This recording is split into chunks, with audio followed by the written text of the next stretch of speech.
All right, hello everyone. Welcome.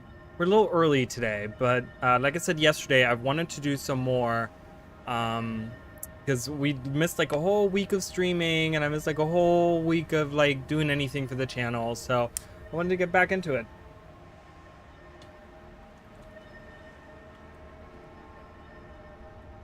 Sorry, I just got done working in the yard. That was a lot of work. We did a lot of things.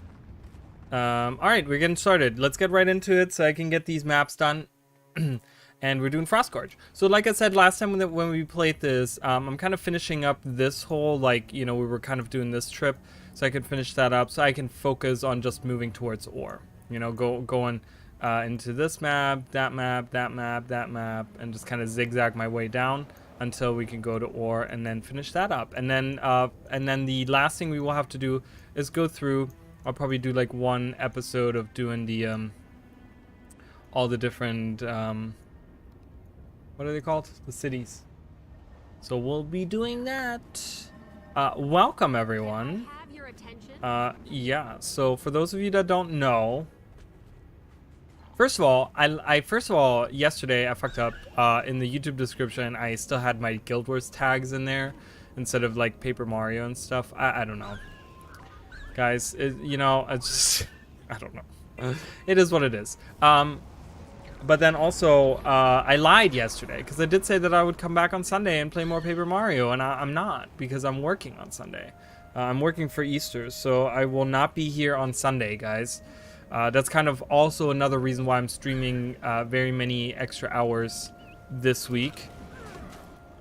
Let's get some butternut squash. That sounds good.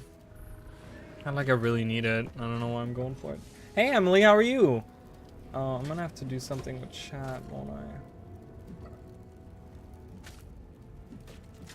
I want it in like the middle. I don't want it that little though. Yeah, whatever. We'll just leave it down there. I don't care. Whatever. Hi Emily, welcome. So yeah, I won't be here on Sunday, and that's because I'm working, so that's okay. But I just got done in the yard, and I'm like all bitten up all over and scratched all over my hands, or like they look like a fucking, I don't know. Put it in a meat grinder is what they look like. Because I was cutting hedges down. I have these like big, like in the front of my house, I have these big hedges. Like, they're like more bushes. They're not really hedges. I don't know, they're like hedge bushes or whatever. And they used to be like itty bitty small, and then after 6 years of like growing and me trimming them and then them growing back and boo, they got so big as my house. So I went and I like cut them down to size. That was like 4 hours of my life of me working in the yard. So I did that. It was very. I still have a bunch of stuff to do. You know, this is the thing in living in Florida is like everything is so hard to maintain. If you're not out in your yard every week, your yard looks like shit. Like you have to be out in your yard every week. You have to mow the lawn every week. You have to, you know, trim whatever bushes. You have to, like plug weeds. Like those things come back in Florida like crazy, unless you're using like really expensive chemicals and stuff to the point where you can maintain it easier. But yeah, I can't afford that, so I have to slave away like the regular folk. The earth claims you. The earth claims you.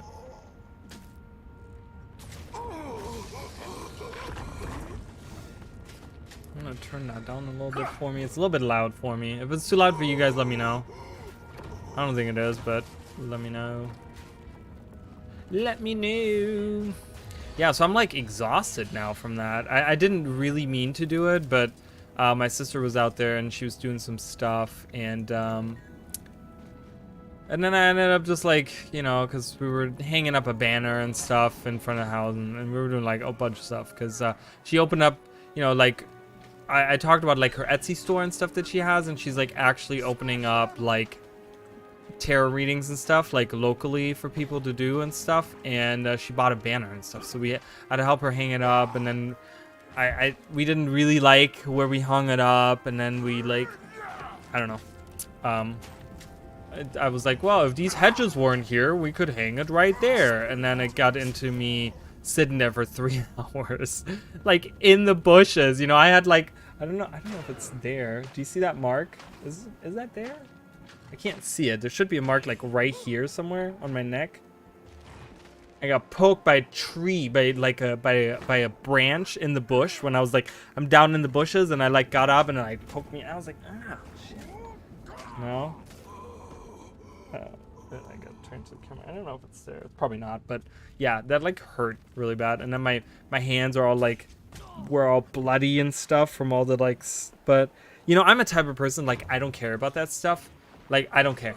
I get in there and I'm like, rah, and I'm like cutting the stuff and I don't care, and I'm bleeding, and like I had like sticks in my hair and I had like stuff everywhere. It was so funny. It was so funny. And yeah, I don't know.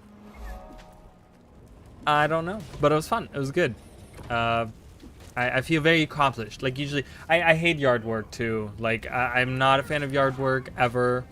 You know, like once a week cutting the grass is already too much for me. Like if I do it every 2 weeks, that's, you know, I should be doing it every week, but like, ugh, I just don't want to. I hate it. It's not that much. I don't have like a gigantic yard.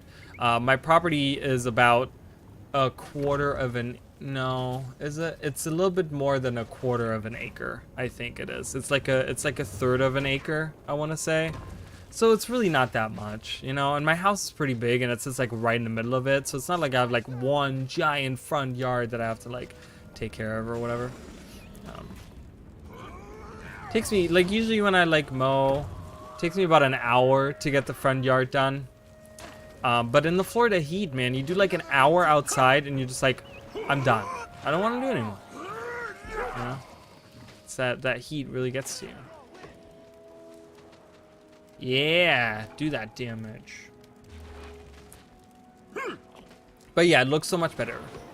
And my sister at first, she wasn't like super, she likes having those hedges because she feels like it's like a natural blockade from people looking into like onto our property when they drive by the road and stuff. But I was just like, dude, look how much better, like it's open and there's sunlight that can come in and stuff, like through the front, like the windows and stuff, you know?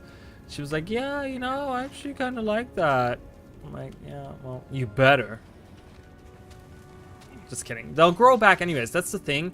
Those particular bushes that I have, you see, they like sprout all over. Like you see little sprouts all over, and they get so like tough. They're like roots or so. They're like weeds. And so I told her, I was like, don't worry about it. They'll come back. They'll grow back in a matter of like 2 years. We'll have them right back to like not the same height, but we'll have them like, you know, up there, and you know, we can keep them at that height. I just let it get out of hand for too long, and whatever, you know. I expected it to take me a lot longer. I at first was taking like a little like one of those like Edward Scissorhands kind of like scissors, like I forgot what they're called, but the big ones or whatever, and like hedge cutters or whatever they're called, and I was doing it by hand, but it's like they're like twice my height. That's how tall those bushes have gotten. So they're the branches inside, like the like not the outside ones, but the like deep inside, they were like really thick, and I'm like, I can't cut through those. So I ended up taking a hand saw, because I don't have like an electric saw, but I have a hand saw, and I like went into the bush and I'm like sawing on the very bottom. And then I would get like the whole thing to come out. It was really satisfying whenever I got one of those big ones cut. And they weren't like, they aren't super tough. That saw isn't like too bad, so it worked really well. But yeah, that was super fun. That was my day. And then I got an oil change, which I get like really pricey oil, and I get like, they do all kinds of other stuff. They do like filters and like all kinds of stuff. So I ended up paying like $150. I'm like, oh my god, it's like an arm and a fucking leg to get my oil change done.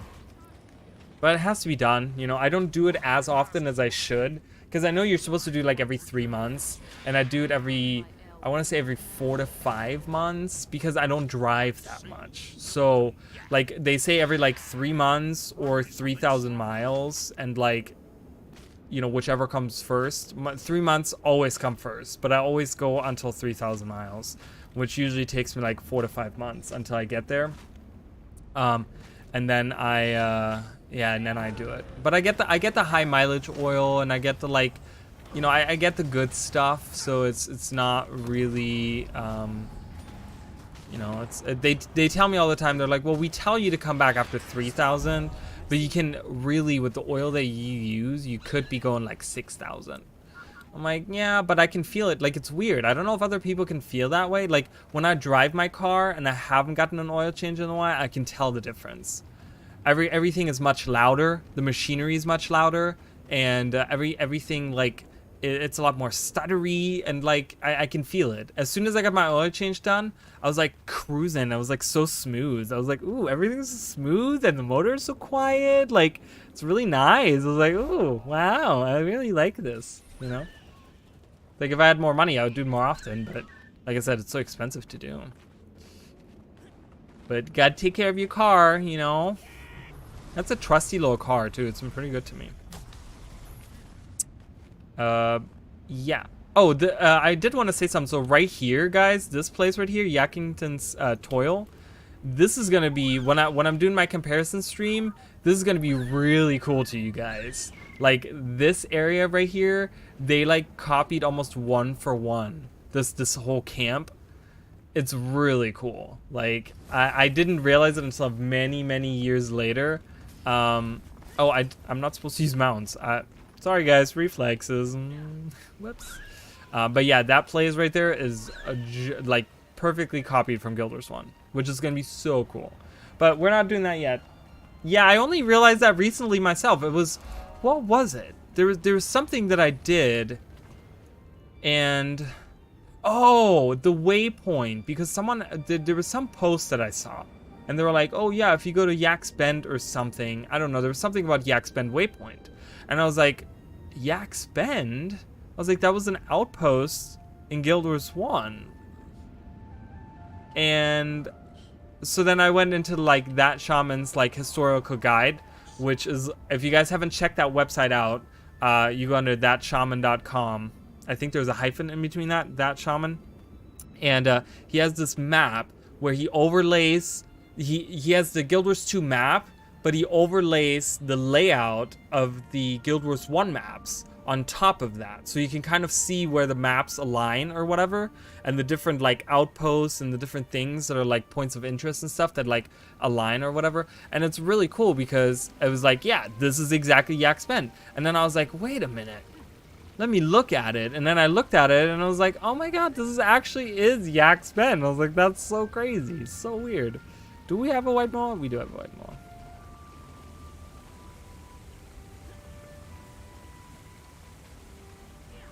Yeah, Yak's Bend was something that I got stuck on for a very long time, because when I originally played Guild Wars, I didn't quite understand the original Guild Wars. I didn't quite understand.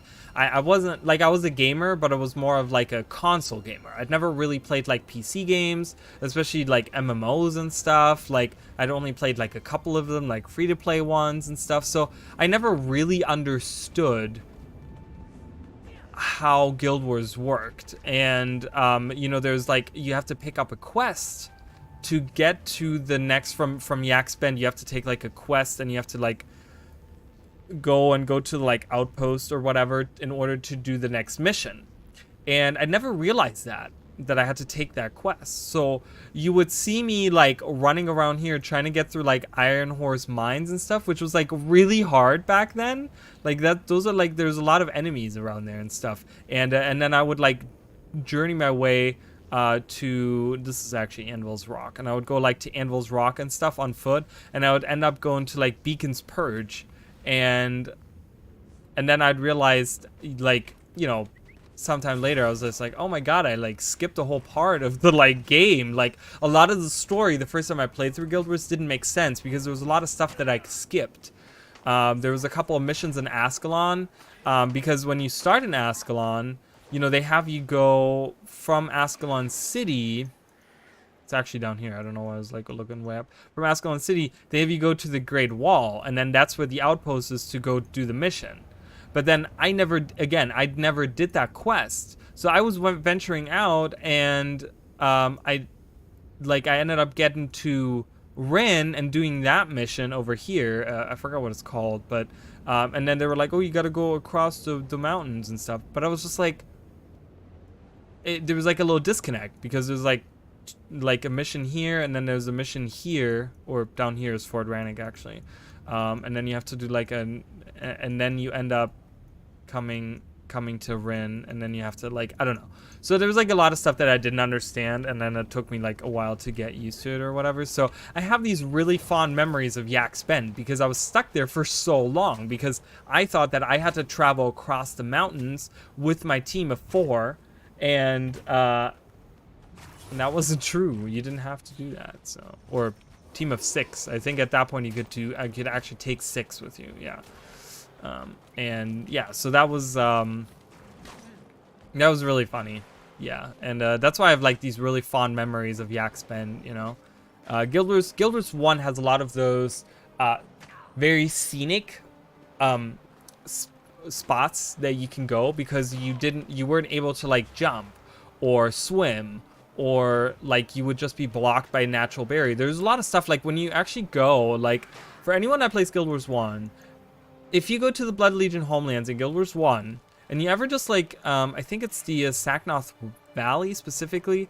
If you ever look, I think on the, I want to say it's on the southern side of it. If you ever just go along the map, there's like all this forest that you can see out, like you can look out to it, but you can't go there. And it's really cool, actually. Like it's really neat, because you're just like, wow, that's like a place that like, I don't know, you could potentially like go, or like things happen there, you know? I know, I'm kind of upset, because we only got to see ground level, and there was nothing we could recognize, because like in Guild Wars 1 you had like Icetooth Cave, you know, there was like Icetooth Cave you could go into, and that was like the one outpost there, and then you could like actually go on top of the mountain itself, you know, and that was really cool.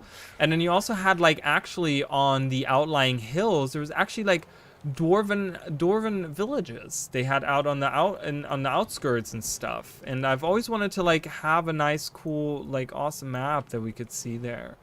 I mean, they could potentially still do that, where they like do the other side of it, because we were only like on the bottom of it, I want to say, like, you know, we were like right in the middle of it, but they could do still like the outside of it, you know, if they do like a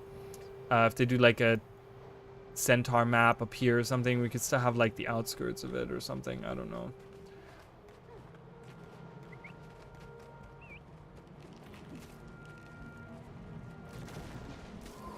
But yeah, I have fond memories of Anvil Rock, because the snowball game of the gods, where it was like Dwayna versus Grenth for the festival, for the Winter Stay festival. You could do that PvP mission there, where you would do the snowball mission. I remember doing that so many times, and it was like on Anvil Rock, and it was so cool. I remember that so fondly. You know, again, it's like very fond memories of that type of stuff that I did.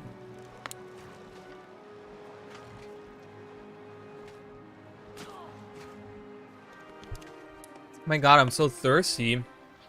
Like working out in the yard. Working out in the yard.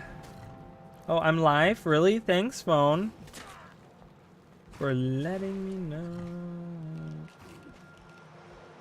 Jesus. Summoning stone. I'm just gonna do these things because I know I can do that.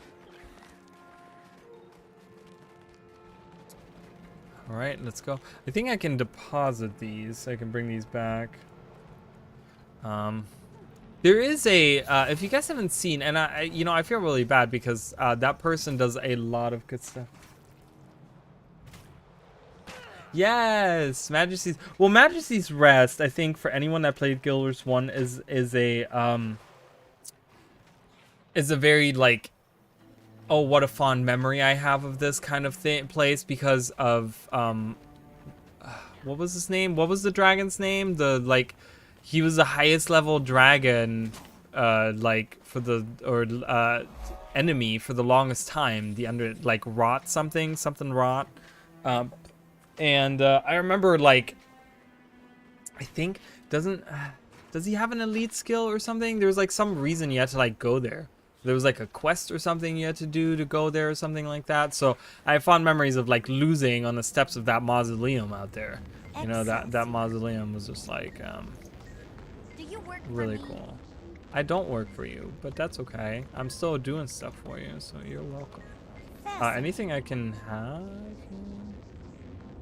Oh, we got some new boots. Do I want those though? Nah. Oh wait, maybe if I get these. Yeah, I'll get those. Rot scale. Oh, maybe that's what it was. Maybe it was the Kieran Thackeray's quest that I remember. He was, I think he was like level 28, and I think the highest level is like 32. I think doesn't Abaddon have like that, or Malix doesn't like one of the two have like the highest level or something? Oh, I should maybe get some of these. Can't believe I haven't bought any of this stuff. I'll get 2 of these. Get some better equipment as we're getting to the end here. But yeah, he had like for like a certain amount of time, he was like the highest level enemy in hard mode. And then some kind of expansion released or some kind of something released. And why didn't I? Oh, I bought 1. Why didn't I buy 2? I thought I bought 2. Maybe I didn't. I'm not sure. I don't really remember, but yeah, I remember I got his bow one time as well. Maybe I was trying to go for the bow. Not that the bow was like super special, but I think it was like kind of wanted to get the bow. There were, for a time there, I will tell you guys, for a time there, I was really looking to collect a bunch of greens, which were like unique items that boss monsters could drop. Yeah, I was hunting for those, for greens for a while. I collected them. I don't know, I felt like very prestige to have like these green items, even though a lot of them kind of sucked. Some of them are really good, like Wingstorm. Wingstorm leaves one for Mesmers and stuff. I know that's one that's like frequently farmed still, and very easy to farm too. Hey Rhyme, how are you? Welcome. I will tell you, he's not online. I was trying to help. Star was doing, he was telling me about, he was doing the Chalice of Tears earlier. I was trying to help him, but then he had to like leave, so I kind of like stopped because I was getting frustrated. And I'm like, okay, I'm not doing this right now because I can't really help him anyways. So, but yeah, that was funny. Yeah, so I felt bad. I haven't really, because I didn't really, because I was like, oh yeah, I'll help you. Like, I kind of know how to do it. I'll go through it. And I kind of had to stop because I was like, oh God, I really don't want to do this right now. Yeah, he was just like, oh, you can come help me. And I was like, okay. And then as soon as I got there, he's like, well, I have to leave now. And I'm like, okay. He's like, but, you know, I was like, well, I'll just park my character here. And then if you like, you know, wherever I'm stopping, I'm going to park my character there. And then next time I'm on, if you're on, I'll try to continue through it or something, whatever, you know. I told him I'll try to help because I've done it before. I've done it on my own before, but the problem is I have to teleport him to all the checkpoints and stuff, so I can't just like finish it up. So it kind of sucks. Okay, why does this map close? I don't know. Yeah, it's the Chalice of Tears, you know, it sucks. But luckily he's getting all of his stuff done all at once, you know. Because you can get all the like the coins and stuff, or whatever they are, the Mersat tokens or whatever they are. You can get those all in like one go when you're out there. I'm gonna do like a little, like, I'm gonna do like a up, down, up, down, up, down. I think that works out the best. I don't have an underwater, well, I don't need an underwater setup. I don't need a weapon underwater, guys.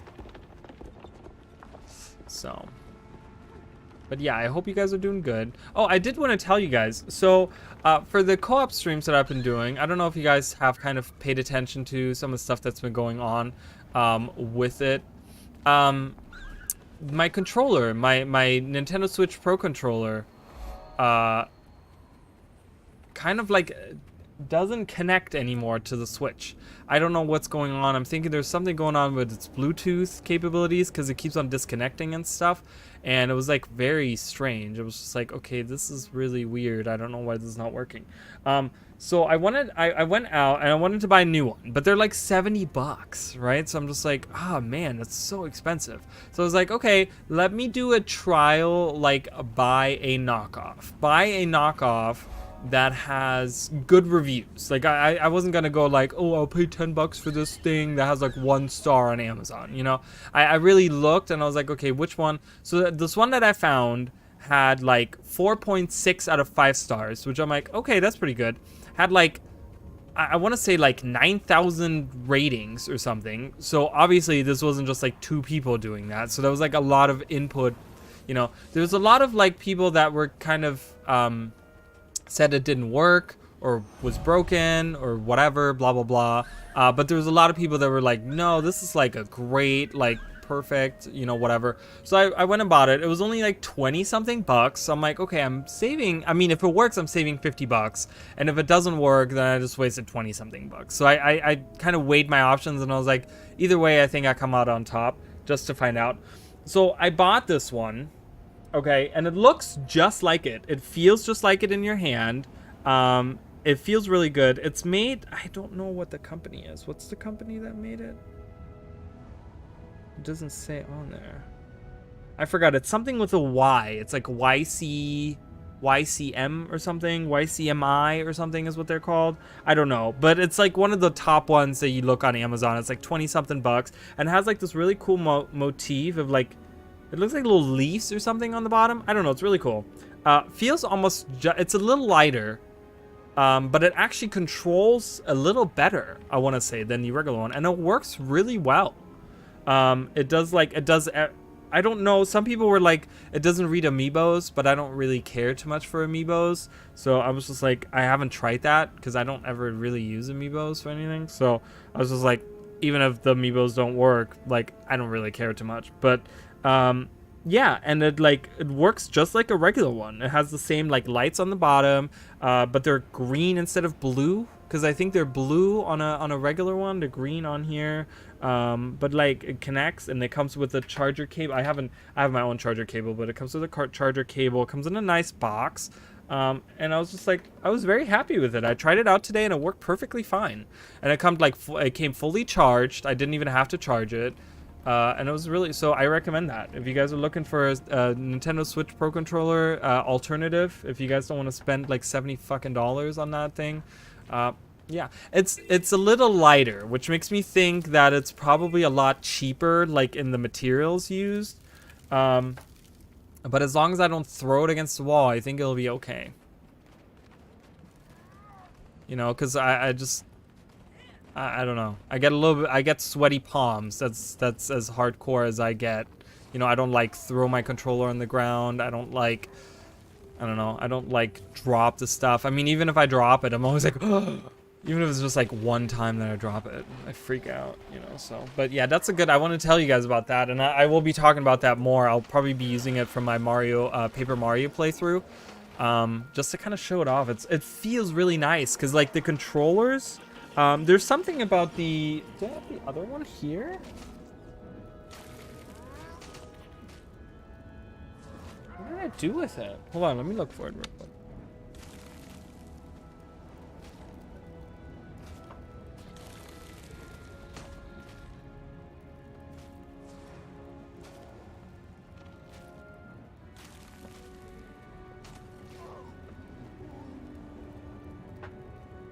I have like controllers everywhere, guys. There's literally like 7 different types of controllers around me right now. Let me show you all the controllers that I have right here, right now.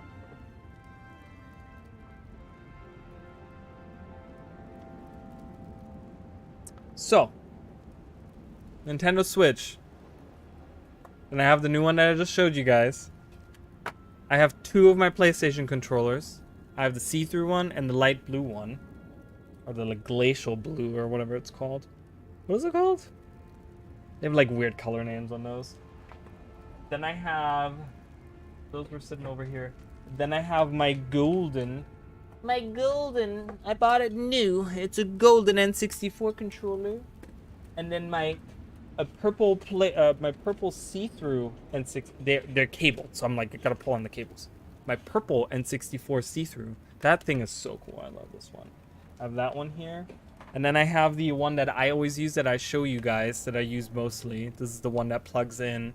Which is also, again, if you guys are looking for a controller, if you have Steam and you guys are looking for a controller to use that's not an Xbox controller or something, if you like the GameCube controllers, get one of these. They have like you can buy them, I think they're like 40 or 50 bucks or something like that. The wired ones, they're not wireless, but they're wired. And you can get, they have like, there's like a yellow one, but this is the Zelda one that's blue. It has like the shield, the Hylian shield on there. There's a Pikachu one. There's like a Luigi one. There's a Mario one, Peach one. They all have like their own colors, right? The Mario one is red, Luigi one is green, Peach one is pink, the Pikachu one is yellow. I think they have a Donkey Kong one. They have all kinds of these.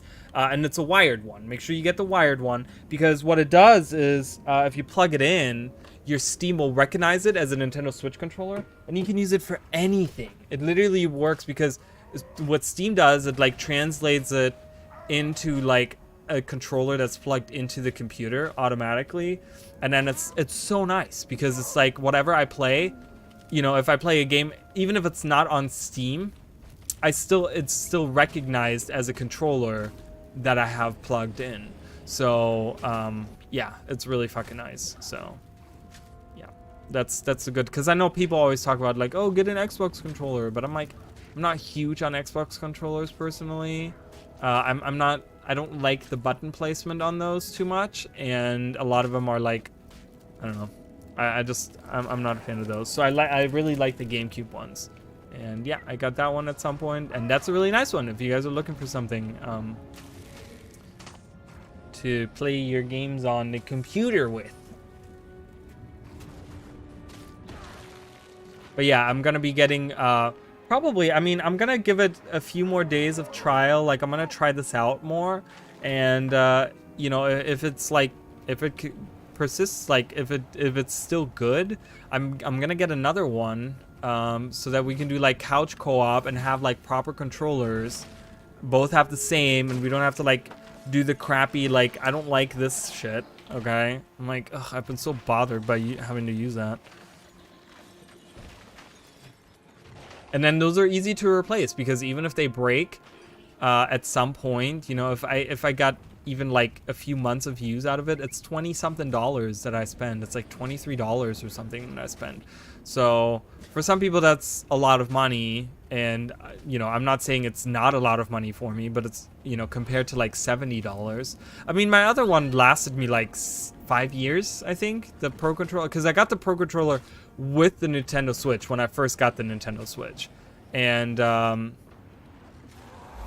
like I didn't get it right away, but I remember back then every reviewer, because I was like looking for, you know, I started playing with this, and I immediately was like, I don't like this. I don't like this controller.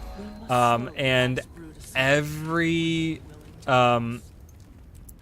post back then, anyways, I don't know if it's still that same way, but every post back then about like controllers and stuff, immediately everyone was like, you have to get a Nintendo Switch Pro controller. It's like the best thing ever, and I love it. That's actually my favorite. This controller right here is my favorite controller of all time.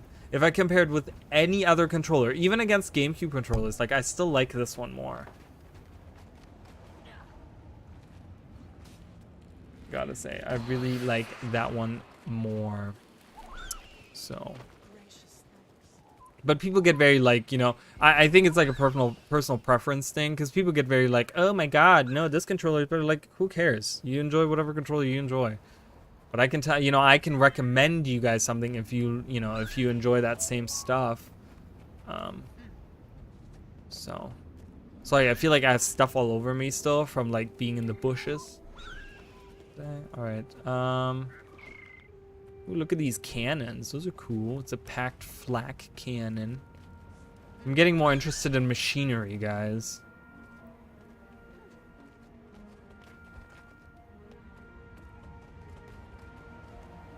Do. Should I go down there? I should go down here. I hope you guys are doing okay. Doing good. I'm getting there. I'm actually doing pretty good today. I feel like it was a pretty good day. Weather was like perfect today. It was like in the 80s, and it was like a clear blue sky all day.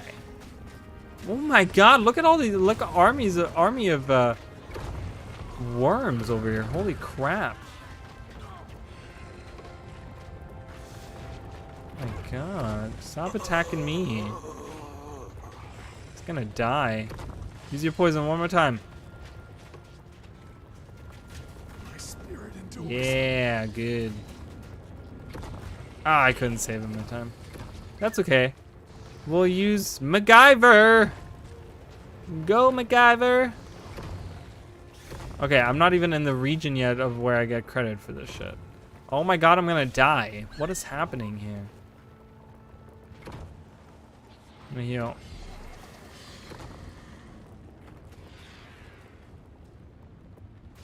Yeah, good, nice. Okay, perfect. Look at that, cleared them out. Cleared them out. All right, can I gotta go further down here because I gotta, is this even a heart? Okay, this might not actually even be a heart. I know that's a challenge. This is not even a heart. Of a dragon dung strider. I am called to teach. All right, Godzilla, you're back at it again. Go, go, go.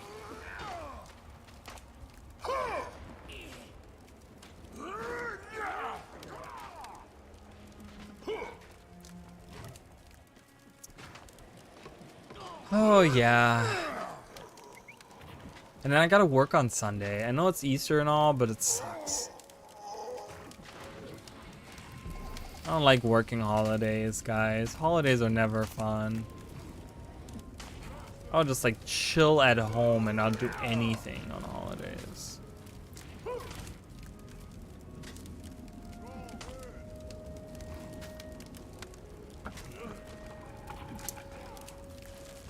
Okay, this is like a long ass battle here.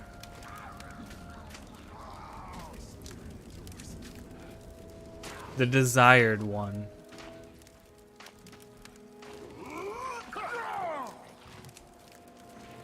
Come on. Oh, yeah. Oh, Jesus.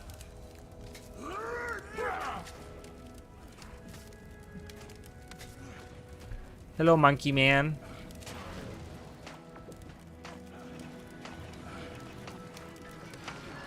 Oh, we gotta help. Yay. Thank you. All right, we'll continue going down this way.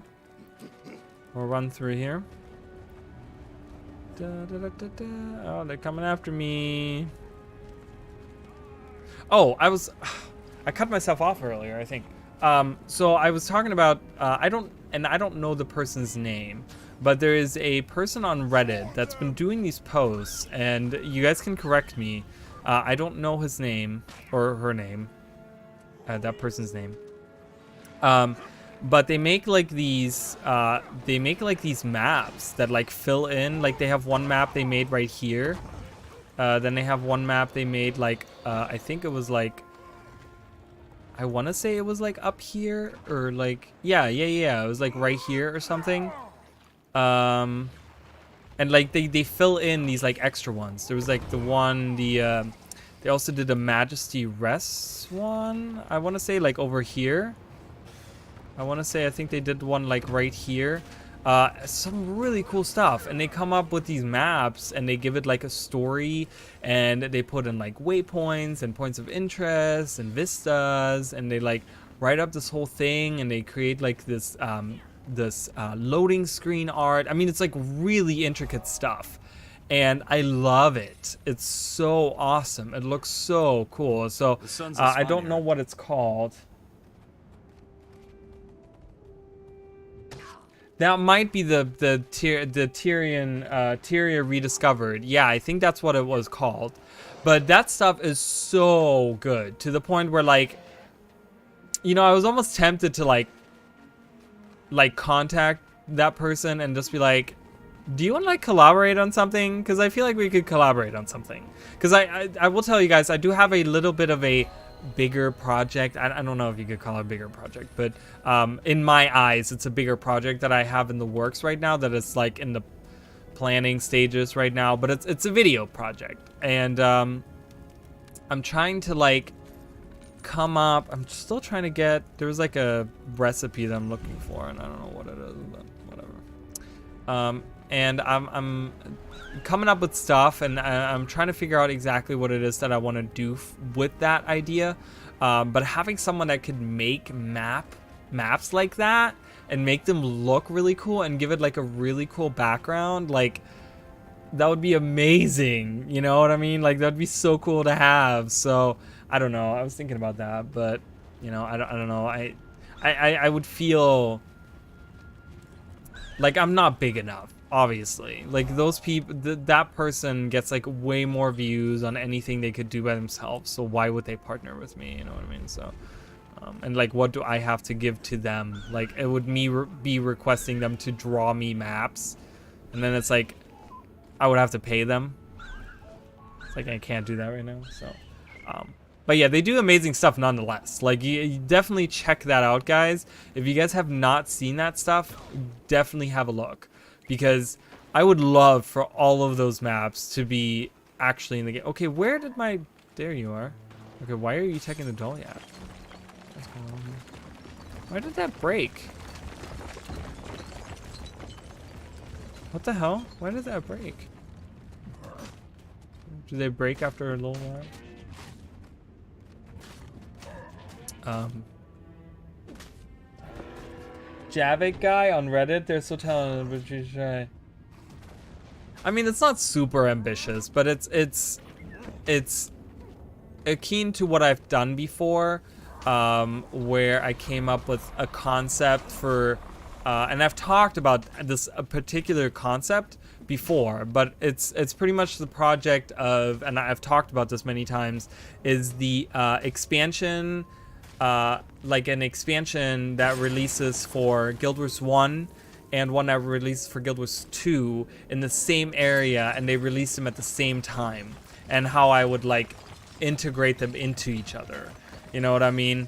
That's kind of like where I'm going with that. So I want to do like maps, and I want to do elite specializations, and for Guild Wars 1 I want to do classes, and I want to do the areas and the story and like the characters and like, you know, the maps and like, you know, all the stuff. Like I want to put all that stuff into actual thought, because I feel like I have a lot of, I've talked about this so much, and I've talked about the reasoning and how I feel about that, and I feel really strongly about it, where I feel like it could really be something that would strengthen the game as a whole, and strengthen ArenaNet as like this you know, I just feel like Guild Wars 1 being open to play is great, but it's such a wasted potential. It is so wasted to the point where I'm like, do something with it. And this project would allow Guild Wars 2 to shine alongside Guild Wars 1. And you know, and you wouldn't have to, you could play whichever one you wanted, right? But they both kind of like mesh together in a lot of ways. So but yeah, that was like, that's the concept that I'm kind of building on. And yeah, and I want to do, I sat down last night and I kind of made some ideas. I was spitballing some ideas for elite specializations, because I kind of want to, so with the with like End of Dragons, we had, you know, it's all Asian themed and it's all Canthan themed, right? That's kind of that, right? And then we had Path of Fire, which was all like desert themed and like, you know, Elonian and all that stuff, right? So we had like our specific, so this new, you know, and the elite specializations particularly, kind of, they took from those themes, right? And they'd like, they used those areas and the themes of the places that we go to in their whole idea, right? In the whole like theme that they are themselves. And I know where I'm going with the expansion already. And so I kind of wanted to, I sat down last night and I was like, okay, how could this particular area and kind of the rough draft of the story, of the idea of the story that I have, how could that influence the specializations, you know? And I kind of sat down and I made a little, like a couple of things. I'm kind of, the Guardian I blanked on. I couldn't think of anything in particular for the Guardian. And a couple of them I'm kind of a little shaky on, where I'm just like, that sounds a little lame, or that sounds like something we've done already. But again, I feel like ArenaNet could make anything sound exciting and be exciting and stuff. So, all right, we're gonna go through here. Yeah, the whole concept is that we go to this area in Guild Wars 1 and we help these people and that live there, or you know, whatever that exist there. Joy testing my hunting prowess against a Coda. Yeah, and it's, you know, with Firebrand, I think the Guardian, particularly with all the elite specializations, has had a touch of everything a little bit here and there.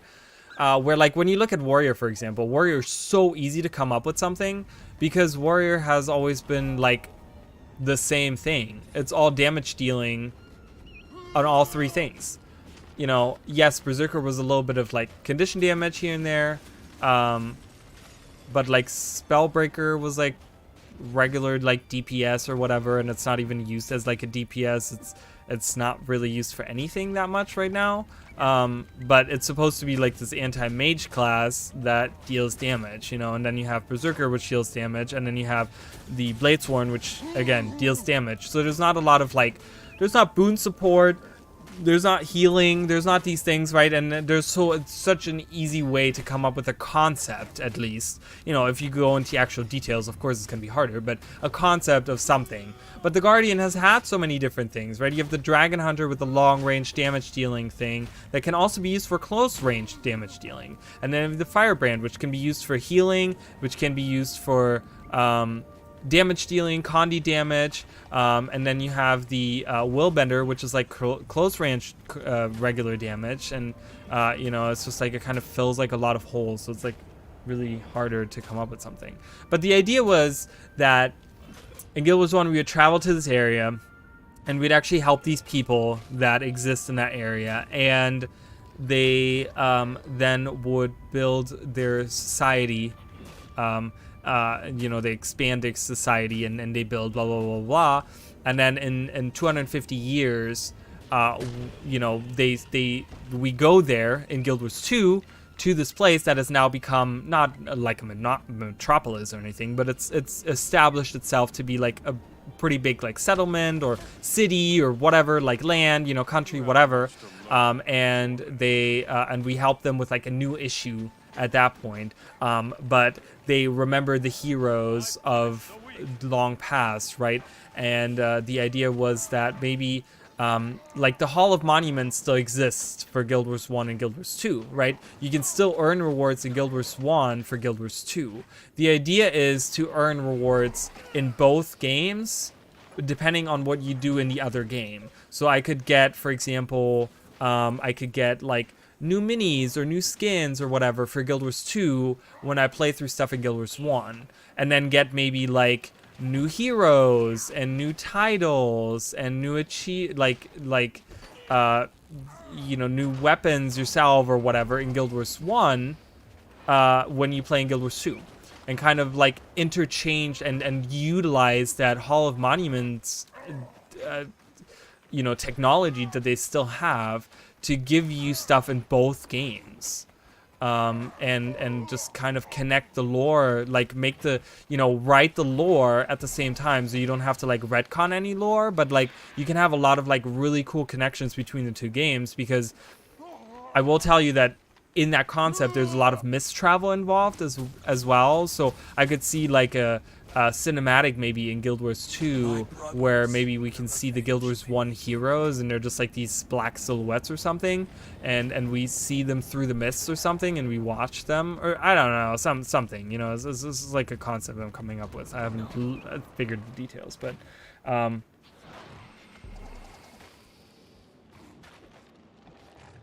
yeah, and that's the thing, there's really not like, if you really want to do like a full on like warrior healer for like PvE, there really isn't an option for that, and it'd be really cool to have that, or have like a boon support that could maybe do like alacrity and quickness to the team, to the party. Like that would be really cool. I would love that. I would love that for a warrior. I think that's more in line of what the warrior could do than like having a healing class, for example. But I can see both. But it's still something that I think the warrior really needs to expand into, like other things. They don't have that much in like boon distribution, and they don't have like any alacrity they can give to other team members, and they don't have a lot, like they don't have quickness they can give to other team members and stuff. It's just like, and those are very important things that still to this day, quickness in particular is still filled by Firebrand. Firebrand is like still top notch because it's the biggest quickness, and I'm like, why can't we have more quickness? Why does everyone now need alacrity? Like, can we not give quickness to more people? I wish there was more quickness around. We're giving alacrity to everyone, but not quickness.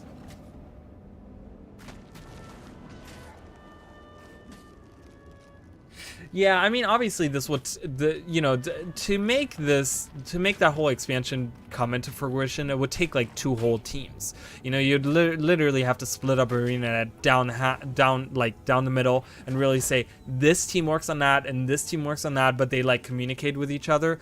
You can't just say, oh well, we're gonna dedicate 10 people to make a Guild Wars 1 expansion and then use 200 people to make a Guild Wars 2 expansion.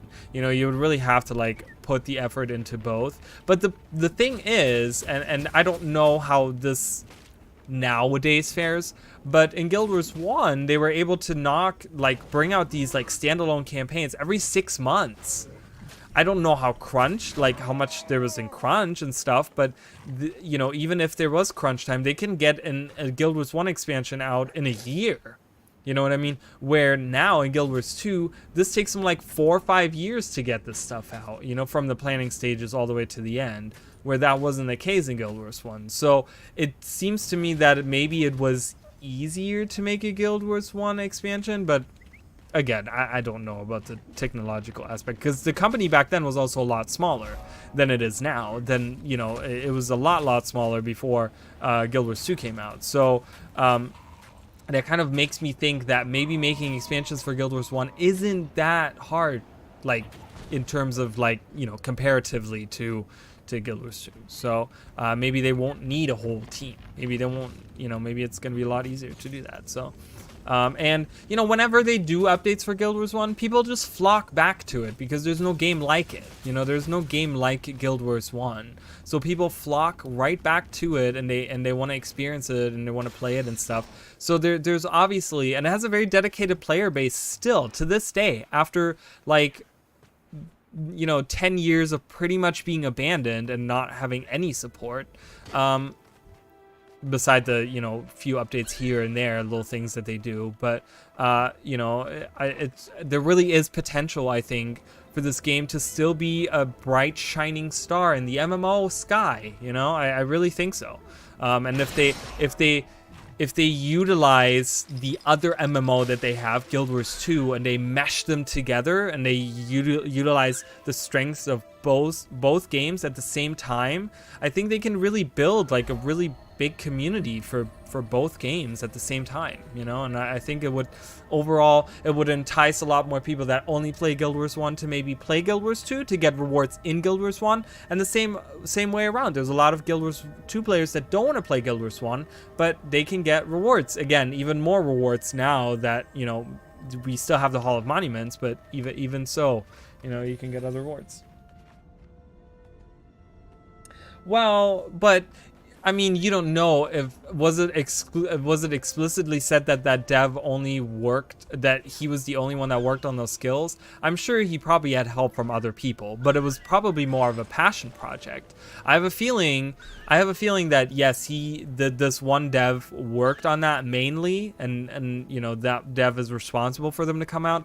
But I'm sure that maybe that dev wasn't the only one that worked on there, and he probably got some help and input and whatever from other people that maybe are just as passionate about Guild Wars 1 as that dev maybe is, or you know, as some of the players might be. I think there's still some devs from, you know, there's probably still devs from Guild Wars 1 that work on Guild Wars 2 that probably still like Guild Wars 1 and probably would like to have that back, because otherwise we wouldn't see those updates to Guild Wars 1 if there wasn't a passion for it. Because I'm sure if you ask NCSoft, they'd be like, yeah, just abandon Guild Wars 1. We're not making money with it. We don't care. You know, but, you know, I think ArenaNet just, I think they just have that, they really like that. You know, they really like Guild Wars 1 still. So, hey, welcome back. How are you?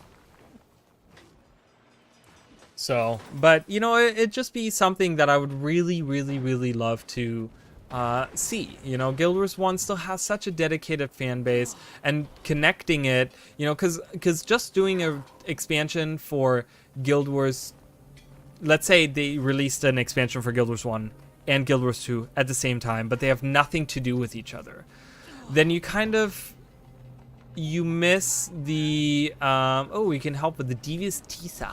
Let's go help. There's a whole guild doing their guild missions right now. We can help out. Go, go, go. Go, Godzilla, you got this. Yeah.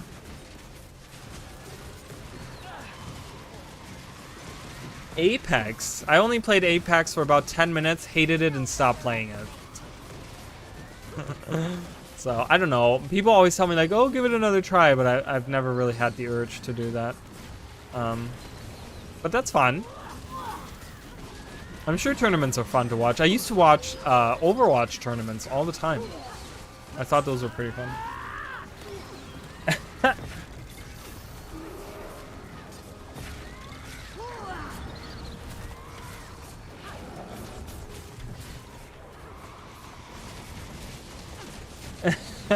Yeah, I know that feeling, trust me. I have those same relationships with a lot of other stuff. I used to have that relationship with Destiny all the time. I hated Destiny. Like, I love the story, but like the actual game, I was like, but I played it all the time. Alright. Oh, let's get this guy. I don't think I can do anything with those flag stands. Used to function differently back in the day, and I don't know if they even do anything nowadays.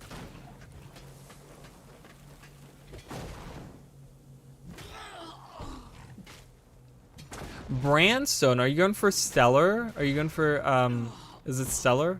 It's Astral and then it's Stellar, right? Weapons.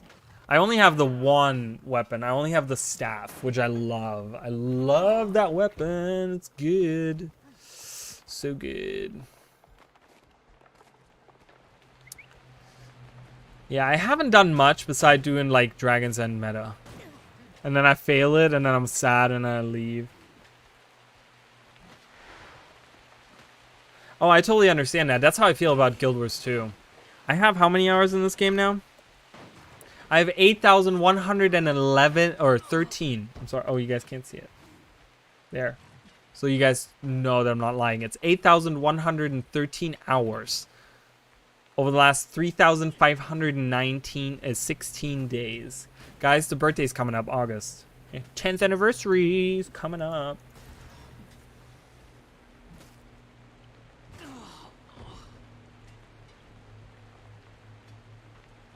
Yeah, I only went for one. I only went for one stellar weapon because that was so much work and so much money, and I was like, oh, I don't want to do the whole collection.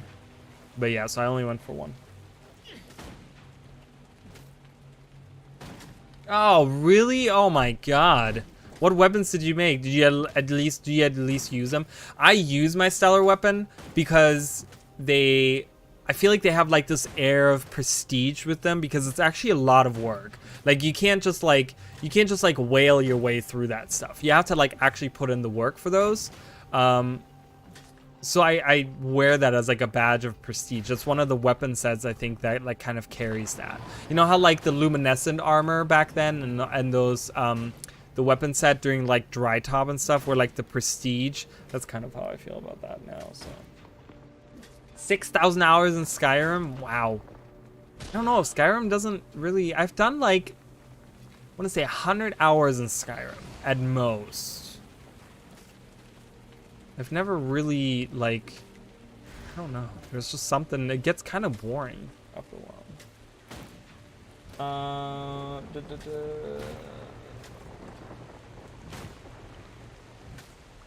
The shield.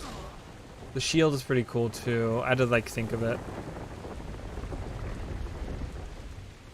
Alright, let's help the dredge invasion. Or let's not help it. Let's defend against the dredge invasion. We'll help them. We'll help them invade the Coden. Let's get these guys back up here. Yeah, the staff, I don't know, the staff is really cool. I use that on my Mesmer a lot. Like, for those of you that watch my streams, you guys know, I used to, before End of Dragons, I used to main Mirage. And that was my weapon on my Mirage, man, was my stellar staff. That was it. That was it. He's at the same Mirage is actually at the end of all my videos nowadays. At the end of my my outro. You can see him. He actually fights with that same staff in that outro. I forgot. I love my outro, guys. I don't know why. I know it sounds very self what's the word? Like I'm an arrogant piece of shit, but I do love my outro. I gotta make more videos, guys. I haven't worked on that. I meant to work on that video today that I talked about. Oh, I still haven't revived him. Hurry up! Why do you have to be dead for so long? Jesus! I got shot. Oh my God! The mole people are here. All of them. All of the mole people are here. Let's poison them all. Yeah! Look at that! So effective. Go Godzilla, you got this. Yeah. Bash him with the hammer. Oh God, and he died. That's so sad.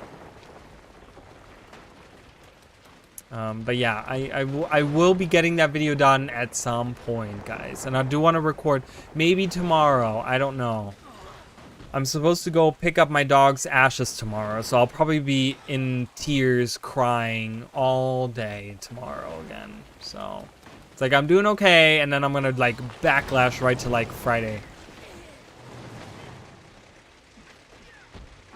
Okay, why did I get interrupted from reviving this? My good God, it just won't stop coming. You know what I mean. You know what I mean.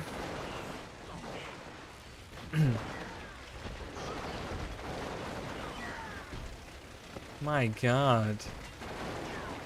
And their attacks are so like visually annoying too. Ah, I'm getting attacked. Stop it. Attack my pet, not me.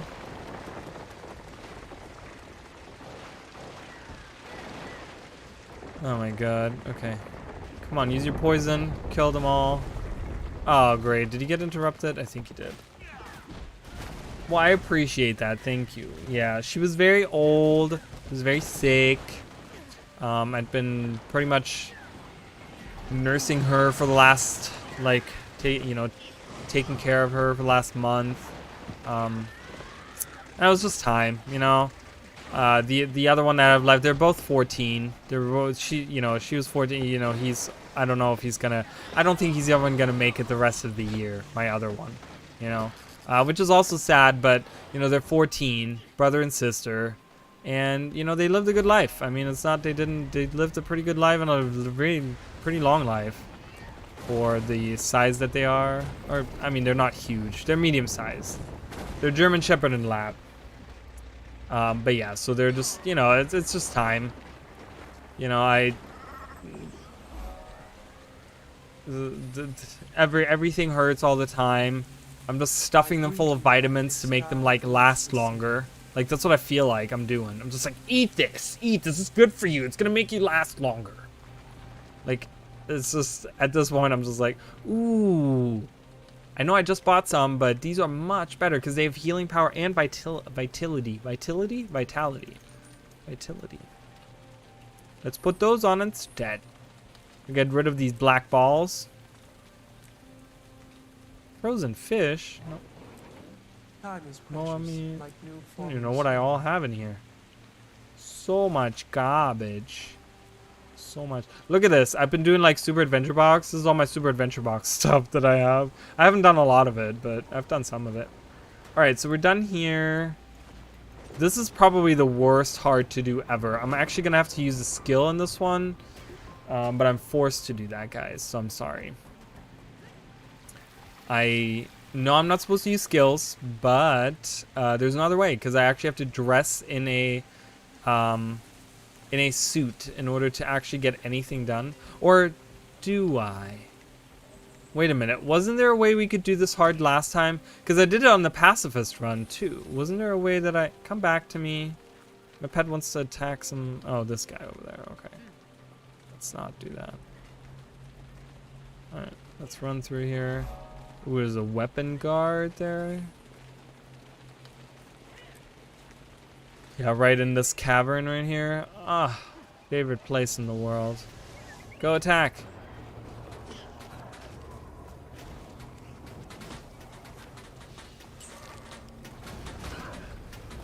Look at him just sitting in there. He's not doing, he's like, oh my god, I'm dying.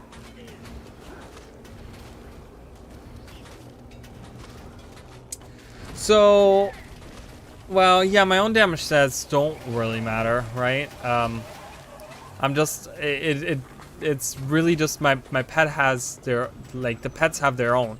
So everything that I get has nothing to do with my pets. So I get a lot of, like, defensive stuff, a lot of vitality, a lot of toughness, concentration. I did get this reality rig from doing that. I put that on. And that's the dragon stats. It has vitality in there and toughness. Is that dragon stats? Maybe that's something else. I don't know what I picked there. I picked something in there. You know, but yeah, I'm, you know, I think we're pretty far. So we have done most of Central Tyria. I haven't done the cities. I will be doing, that will be the last one that I do, is the cities. Lion's Arch, Black Citadel, and Holbrack. I'll do those at the end. I'm finishing up the last northern map, okay? Because I'm doing Corteria first, okay? So this is the last northern map that I need. We have done all of these. We've done all of this. So from this point on, after this map is done, we just need to do. We need to move from here, zigzag down, and get it done, and then do the cities. So it's like a straight line down to ore, and then we'll be done.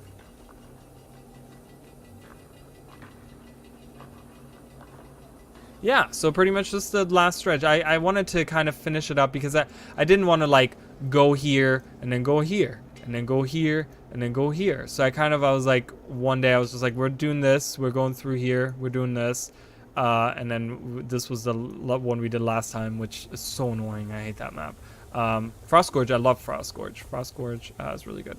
But yeah, and then that way we can just like concentrate on that, finish that up, do the cities at the end, which is, you know, the easiest part anyways. And that'll be it. And then we'll move on to the expanded challenge run, which will be in End of Dragons. That'll be after that. And then I'll have to come up with some other challenge run.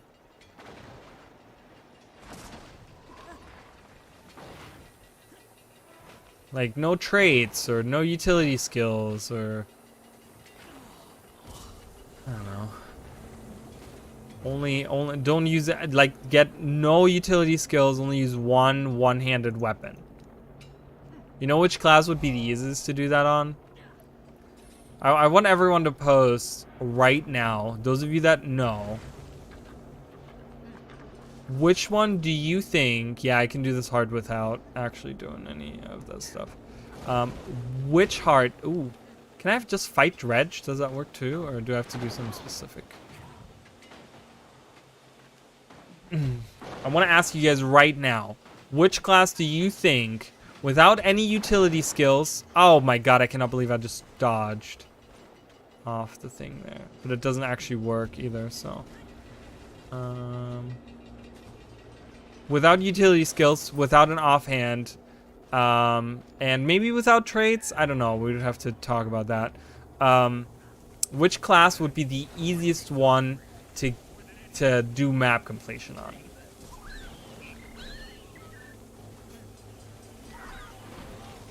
I have an opinion, and I'll voice my opinion at the end.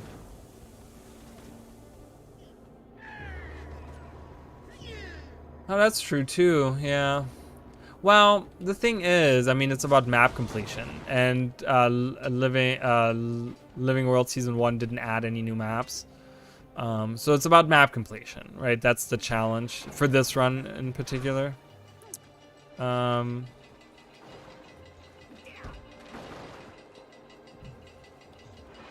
So, and I feel like if I can do End of Dragons, I don't think any of the Living World season maps would really be like a challenge. I mean, at this point, this run isn't a challenge anymore because I'm like level 80 now and I have like all my stuff unlocked. But it's just a matter of like, I'm not buying any equipment. I'm just finding equipment and buying them from hard vendors. So that's the best equipment that I can get, except for that rig. I guess that rig I put on because I got it from the from doing the stream the other day with this character. Warrior is a good one. Warrior is definitely a good one. I agree. Really? No phantasms. Remember, no. Let's say no utility skills either. And I know that Mesmer relies a lot on their traits as well. So, yeah, there it is. Revenant, 100%. If you guys ever take the time to just, and I do it, I had a character. I don't have him anymore. He's now Lavitz, my Lavitz cosplay character. But I had a Revenant that would only use a sword.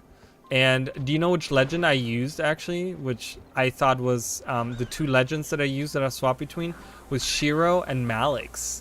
And you just do power damage. You do just like Berserker.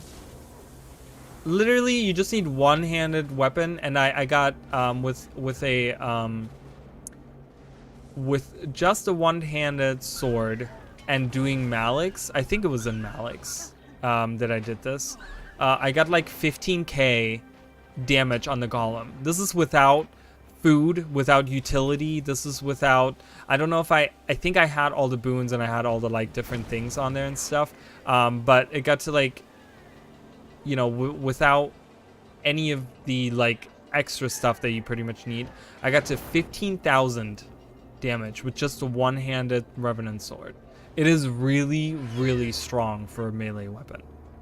And you use Malix, and if you use like the Malix Elite, guys, doesn't just do conditions, it does really good flat damage too. And you can just pulse that stuff. It's awesome. It's great. You can use that for PvE hands down anywhere.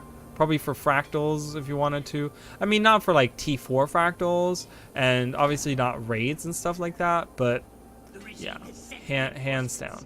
Defend the personnel carriers. It's really strong. I mean, I know 15,000 isn't that much. I know there's like numbers that can go into the 40s and stuff. I get that, but without any like food and utility and stuff, and just like going in and because weapons, I will tell you guys, weapons give you like weapon strength. I don't know, and they give you stats, right? They give you miss those stats, and they actually give a lot of stats. But I didn't even have a second hand, like offhand sword equipped it was unequipped, and it was just a one-handed sword, and I got 15k Personnel damage. carriers have been destroyed. So it was insane, yeah. Or I might be exaggerating, might be only 13, but even it was anywhere between 13 and 15. I want to say it was. I think because now that I think about it, 15 might be a little high, but it definitely was like 13 or somewhere around that. I wish I had taken a screenshot. I should have totally done that. Because I don't have really that character set up anymore now. But yeah, it's really, really strong. And like I said, Malik's, I know Malik's is always used for condition, but you can use it for like flat, like regular DPS like damage. It works really well. Like the elite like pumping out, you do like thousands of damage to like multiple enemies around you on top of the condition, because the condition, yes, you might not have spec for it, but might still interacts with your conditions. So if you have 25 might, which is not that hard to get nowadays, you know, that increases your condition damage as well. Those I think it's torment that it does. I think it's like torment and chill or something that it pumps out. They can do it does a ton of damage. It really does. Yeah, Vindicator is really good with that too, especially if you have, you know, you dodge and you get that like damage increase or whatever. I recently did a Dragon's End meta, and anytime I would there was a you know, when you break Suwan's break bar, you know, you do like more damage or whatever. I was getting with Greatsword 5 after dodging, I was getting up into like I was getting like upward to 86,000. I mean, obviously you have like, you know, you have the like 10%, the 20% damage increase from the like doing the events and stuff like that. You have all that stuff, and of course there's like food and utility and blah blah all the stuff. But yeah, I was doing like with that, just that technique, which is just like you swing your sword one time and you go back to like auto attacking, and then it casts all the stuff right on there or whatever. I was doing 86,000 damage. I was like, holy crap! I'm like, that is so much damage, and you can just like swing your sword and do like every time I would swing a sword, I would do like between 7,000 and 8,000 damage, you know, and that's not even using any other utility skills or anything. I hate this part. Ugh, I gotta find all these dredge mines everywhere. So yeah, Vindicator is pretty strong. I don't know if it compares to Renegade, because Renegade, on top of doing a lot of damage, is also has a lot of utility. You know, you get if you trade for it, you get protection from the spirits, and those attack independently of you. Like, that's why I think the spirits are so strong, is because they independently of what you do with your weapon attack. Every other legend is you doing those skills instead of auto attacking, or instead of using your weapon skills, right? And it's a trade-off. But with Renegade, you don't have that. You cast it, and then they attack, and you can attack at the same time. You see all those damage numbers come up. So Renegade is something that really has like the usability there is just like way crazy. This is so high up. Like, if I was here in real life, I'd die. But Vindicator is still fun. I really, really love that new dodging ability. It's really fun.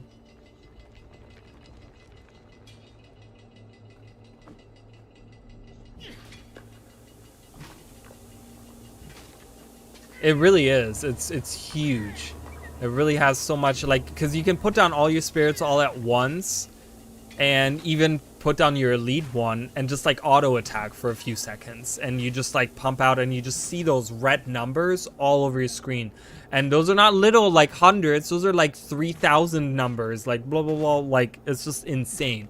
I mean, obviously I don't do a lot of the like golem bullshit, so I don't know what it really comes to, but I'm sure you can get into like the really high numbers there if you do that. So auto attack on I haven't done Mechanist yet. I don't know, because, you know, and this is me. This is what I do, guys. I'm always such a trendsetter. I'm always such a like edge lord with this shit. I don't know why. I don't know. It's my subconscious that's that way. When a lot of people play something, when a lot of people eat something, when a lot of people watch something, I tend to not want to go do that because I don't like to do what other people do. It's really fucking weird. I don't know why I do it. I've done it before where like I went out to eat with people and they would order the same thing and I would change what I ordered because I didn't want to eat the same thing they were eating. Like, how dumb is that? That's so stupid. Who does that? I do. I do that. It's really dumb. So, but yeah, so I haven't played Mechanist because everyone's been playing Mechanist. And that's not true, I know, but it feels that way to me. Everyone's been like, I feel like the other day I was in a group that had 3 Mechanists. I was in a like a strike setup, and there was like 3 Mechanists in there. I'm like, how the hell do we have 3 Mechanists in here? Holy shit. Defend yourself. That's why I stopped playing Firebrand. 100%. That's why I stopped playing Firebrand. I actually used to main Firebrand. And then it was just like, everyone was using Firebrand. I would go into like fractal groups back. You know, this was before strikes even came out, you know. And I would go into like fractal groups, for example. And there was just like 3 Firebrands in there. And like, I was one of them. And I'd be like, oh my god. I'm like, I don't want to play what everyone else is playing.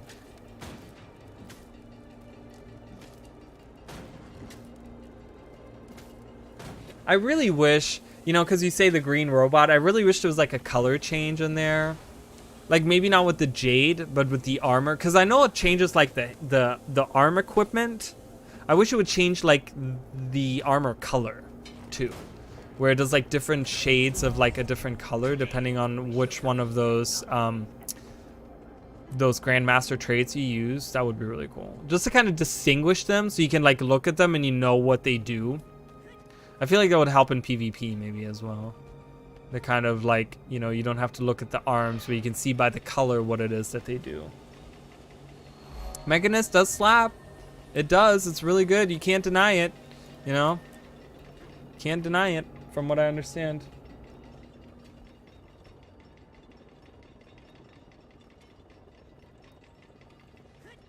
Yeah, it does feel really good, and I did main a Mirage for a long time as well. But I also want to say that I didn't, just because I feel like in the past few years it's just been the, where do I have to go again? I have to go like down. Do I have to go into this hole and then swim down? Is it this hole and then I swim all the way down to the bottom to get to that point of interest? Yeah, that's it. Sharky Shark. Instead of Marky Mark, I named him Sharky Shark. I'm so funny and I'm so original. Totally not. But yeah, I think I made Mirage because at the time when I started maining Mirages, it was just like Firebrands. Firebrands everywhere.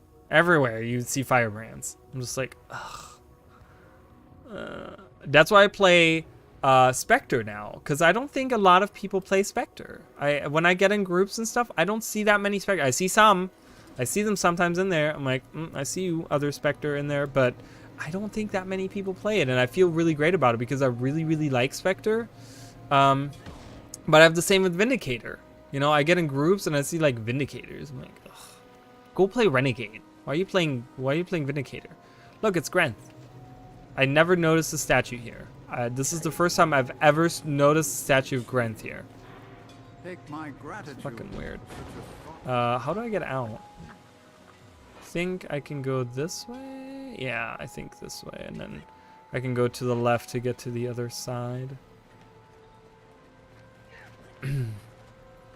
So, I don't. What is the least played? Do we know what the least played? Like overall classes. I'm not saying like elite specialization, but overall class. Is there like I'm sure there's a statistic. There's a statistic for everything for Guild Wars, but I wonder if there's like a spreadsheet on that. Like what are like active characters in the game or something. I don't know. Would be interesting to know. Would be really cool to know. Oh, I gotta go into that camp. Have I been in that camp? I have. So. But yeah, now that they're working on expansion 4, man, I mean, it's obviously gonna be like you know, 4 or 5 years until expansion comes out, but it gets me already excited, you know? I mean, it's like we barely even started this one, but I'm like, yeah. You know, with Path of Fire, we didn't know if there was another one. With Heart of Thorns, we didn't know if there was another one or whatever, you know? But now this time we know, you know? So it's just like, oh man, it's so cool. Like, we're into this expansion, we're getting a Living World season, and we're getting Living World season 1 coming back and stuff, but we're also getting expansion in a few years. I'm excited about that. And I really, really, like, I don't know what Arena is going to do for these elite specializations, because look at Warrior, for example. What weapons does Warrior have left, guys?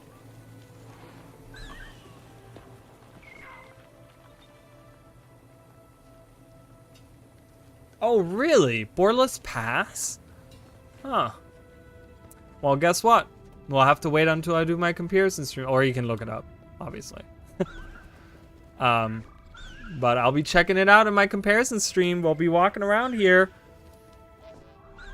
It'll be so weird. It'll be so weird walking through it. Ooh, do I have a polar bear yet? I don't know if I do. Polar bear. I don't have one. Yay! Our collection is growing. Look at all of the friends we have. Main hand focus, is that right? What is it? It's focus and staff left? Is that right? Is there another one I'm forgetting? Short bow? Short bow is missing too. What would you like out of those 3? What would you guys like out of those 3? Is it those 3? Is there another one that I'm missing, guys? If I'm missing, let me know. Because I can't think. I'm not that well versed in Warrior. I mean, you know, whatever. But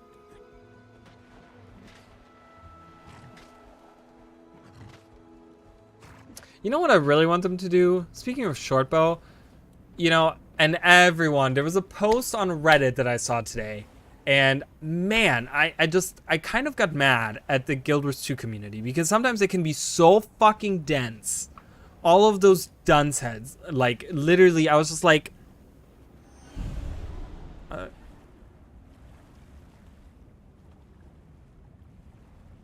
Torch is Berserker. Yes, that's right. Oh, I didn't even see that. Focus or Torch. I didn't see that post. Whoops. No, honestly, let me tell you. So I went on that post and someone posted, and you guys can look. I think it's from today. But they were like, with the new expansion 4 coming out, what are some features that you would like to see? Okay? There was in every single, there was like, you know, some people had like really good lists, you know, there was things that they wanted to see and blah, blah, blah, blah, blah. And then there was like, I think like 4 or 5 different posts that all, you know, they had like lists. And one of the things was always like, oh, for them to look at like older weapon sets and redo them. And I'm like, but they are doing that. Have you guys not read the shit? Like, they literally just put a giant blog post out. I made an hour-long video about this fucking blog post, okay? Not saying that people should be watching that, but I'm saying, like, you know, it's been discussed by the community. Like, they're going back to do older weapon sets. Like, they're redoing older weapon sets. And people are just like, there was like 4, 5, 6 different people that were just like, older weapon sets, older weapon. I'm like, they're doing that already. Why are you asking this for another expansion? Like, get that out of here. They're already doing that. Oh, I fell. I remember Chesty. That was Diablo. That was Diablo 3. Chesty. And then we had Doth Tamer and Doth Tamer Jr. Remember those? I remember those. Ooh, Polymach is nice. That would be really awesome. Rev guaranteed. What? What do you mean Rev guaranteed? What are you guaranteeing for Rev? Oh. Oh. Fell through the net. I thought I could walk on it. Nope, you can't. Oh yeah, you gotta answer their stupid questions. Ugh. You need my help. Teach me, whatever. Okay, that's not the right answer. I don't really want to do this. Oh god, okay. I guess I'm gonna have to do this. Oh, you can read the books too. I forgot about that. But yeah, I don't know. That post like kind of irritated me because there's so many people that were just like, yeah, old ones. I'm like, they just talked about this. They're gonna be doing this with the quarterly balance patches. They wanted to go back and do, and they said, and I will quote, or mostly quote, I don't know if it's word for word quoted, but I will quote them on this. They literally said they're doing for every balance patch for every profession. Every single balance patch for every like quarterly profession update or whatever they called it for every profession. Okay? They didn't just say we'll be looking at one weapon. No. They'll be looking at every profession. So that means multiple weapons. Every profession update. I will say that because there's weapons that some people don't, some classes don't use.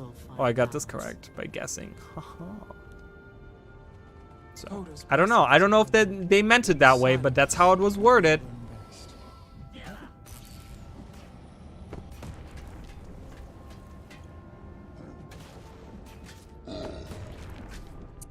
I don't know. A lot of their balance stuff is very pretentious because I remember doing this one time and I kind of felt disgusted by the Coden because they're just like, they put themselves above everyone else and they're just like so much better than everyone, and I'm just like, you're the one stranded on someone else's soil. Like, why are you guys putting yourself so high above everyone else? They are. And that's why I don't like them that, because everyone's like, oh, I want playable Coda, and I'm like, that's probably the least playable race I would ever want. Because they're so, I love the polar bear like design, but I don't like their religion, and I don't like their condescending like balance, how like all the other races are bringing the world into, like they put it as like everyone else in the world puts the world in like this like unbalanced state, and they're the ones fixing it. They're like the saviors of the world, and it's just like, you're up here in the north, you're stuck in this ice lake, and you do nothing for the world. So I'm gonna need you to jot that down a little bit, Coden, okay? You're not that great. Totally triggered, are you kidding? Fuck them. I like them. I mean, I really, you know, there was a lot of like similarities that I felt between the like Sylvari and the Coden, because they kind of have like the same kind of balanced look. But let's kind of look at this. It's so peaceful up here. The bends and arches break up the wind. Teach me about balance. We fight the dredge because they're disrupting balance. What is their primary form of disruption? The unnatural inventions. They look strange. They burn fires in ice caverns. The inventions? That is correct. Okay, that one wasn't like super racist. You. No, not you. Of course, the one I talked to is like the prime example of not.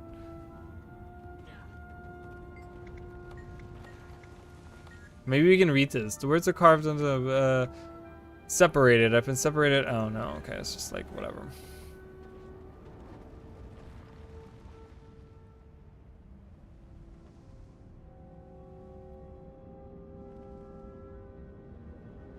Oh really? That's interesting.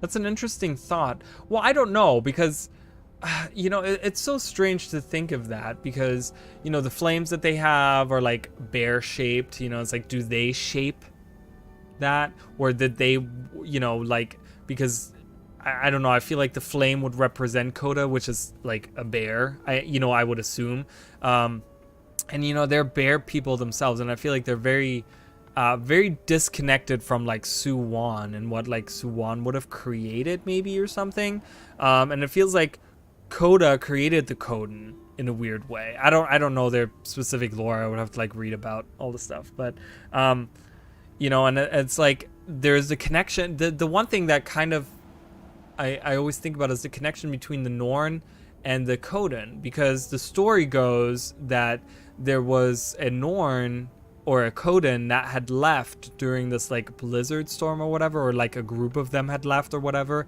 only to like never return, and they ended up becoming the Norn because they lost their like bear form or whatever, and they were still able to like transform into the bear, but they're not like actual polar bears anymore. And there's like some weird, like if you look at the actual lore, so I don't know, it's really strange as to like the code. And I think there's a lot of stuff they can explore, like, you know, we know the Coden came from the north, right? We know they came down, you know, I mean, I doubt they came from over here, but you know, they came down from somewhere over here. So it would be cool to maybe see like an open ocean up there or something, or some kind of way where you can go. Oh, okay, that wasn't the end of it. That's the end of it there.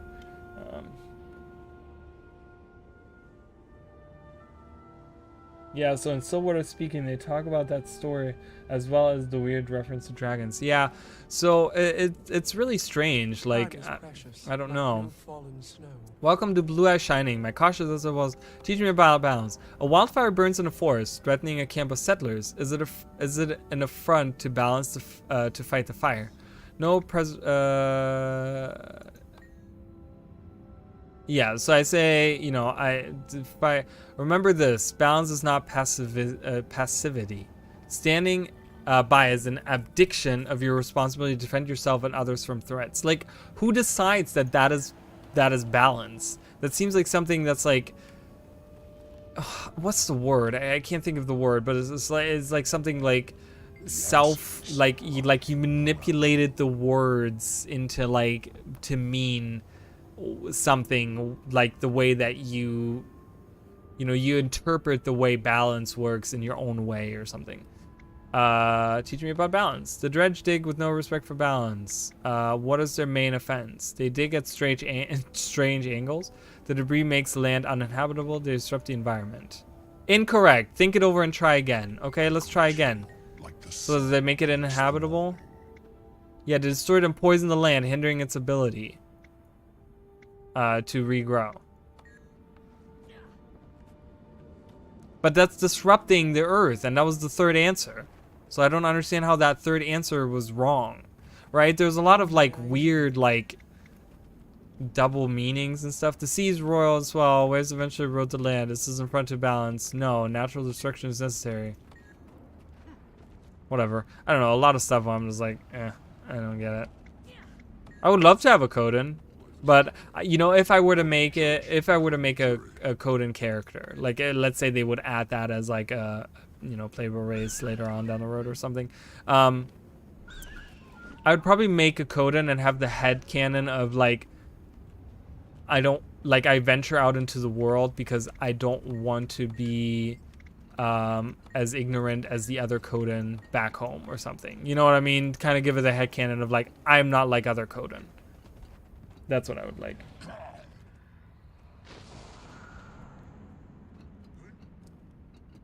Digging. But the char act like that too, kind of.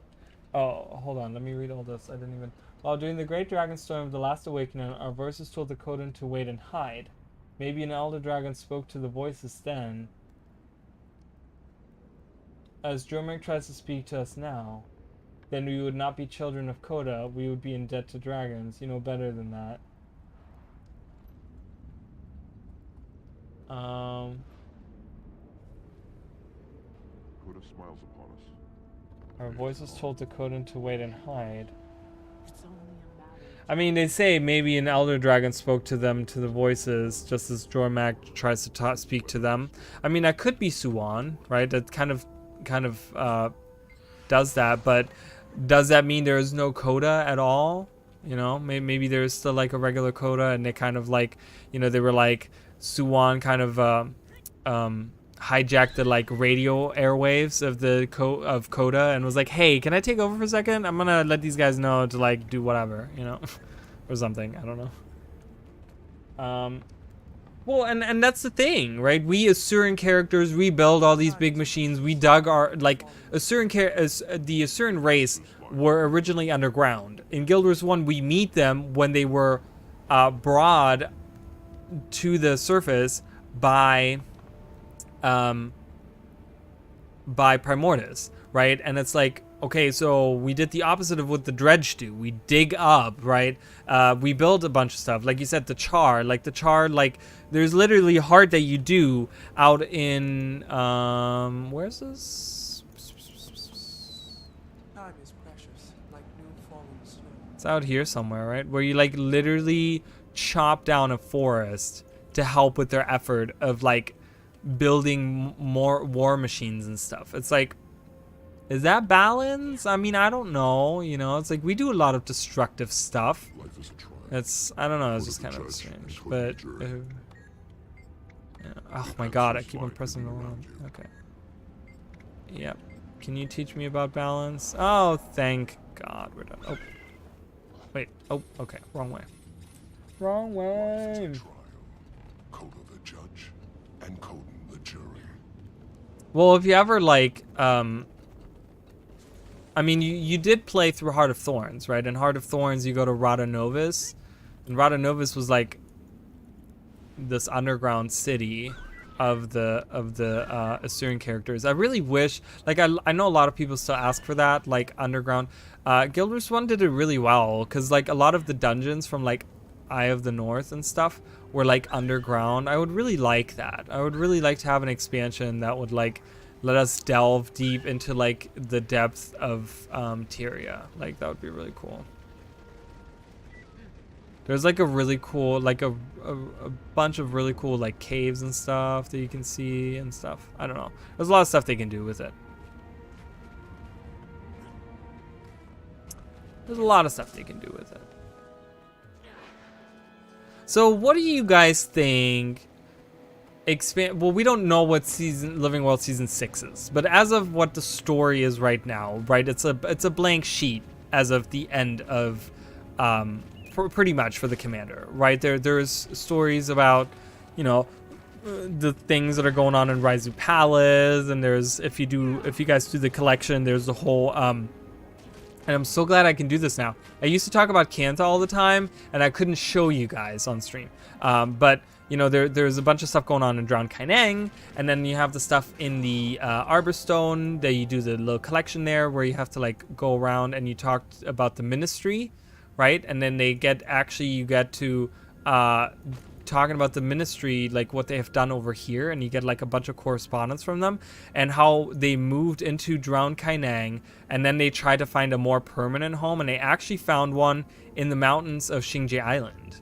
That's where their headquarters currently is. That's the Ministry of Purity's headquarters is in those mountains. So obviously we're going to be dealing with those things coming Living World Season 6 probably. But what do you guys think, like story-wise, we're going to see, like where are we going to go in Expansion 4? Like where would you guys like to go? Since we've already pretty much visited every area in Guild Wars 1 Tyria, right? Like Guild Wars 1 Tyria is done. Like all those areas from Guild Wars 1, we are able to go to all of those areas now. Mostly, of course. It doesn't perfectly align, but it's like, I know, because, you know, we talked about like going underground, and the central transfer chamber is somewhere around here, I want to say. You know, there's still the like, what about over here? Like, what is all this, right? This is like, we know that Dazala, for example, and like this area out here, like this is where the Harpies are from, right? They come from the mountains and from Dazala, and when you actually look at their lore, they're actually from the mountain. What is attacking me? Oh, he is attacking an ice drake.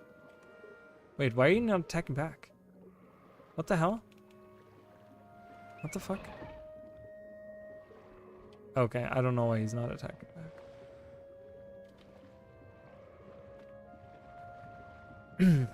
Right, there's that. Then we have like, I kind of want to see this island too.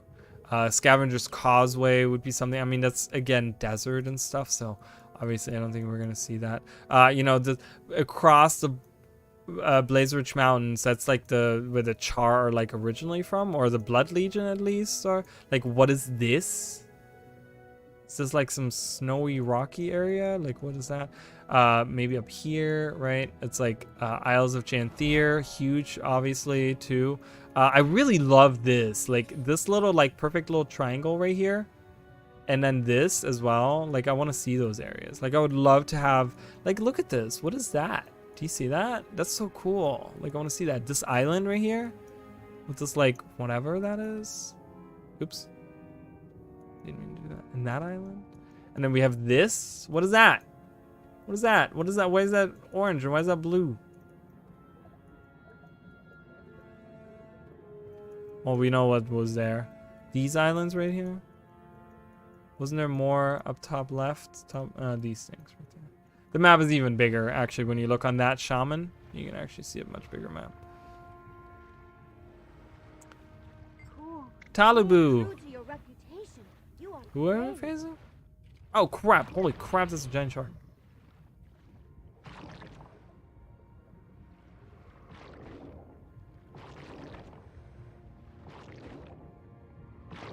Eastern Ascalon? I mean, that's fine. I would love that. You know, I mean, I know Ice Spectacle was like super char stuff, but there's a lot of cool stuff. Like they could do like ogre stuff. You know, we haven't heard about the ogres a long time. They could do like a lot of cool ogre stuff.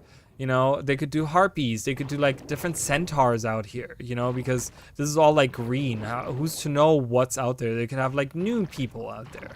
You know, like maybe a new race, maybe a new intelligent race that has stayed away, you know, that has used the Blaze-Rich Mountains and they consider Tyrians to be like, you know, like evil. And they're like, they've always stayed away because they've heard horror stories about, you know, kind of how like the Dominion of Winds have closed themselves off. And there's been horror stories told inside of what Tyrians on the outside are like, you know, it's like,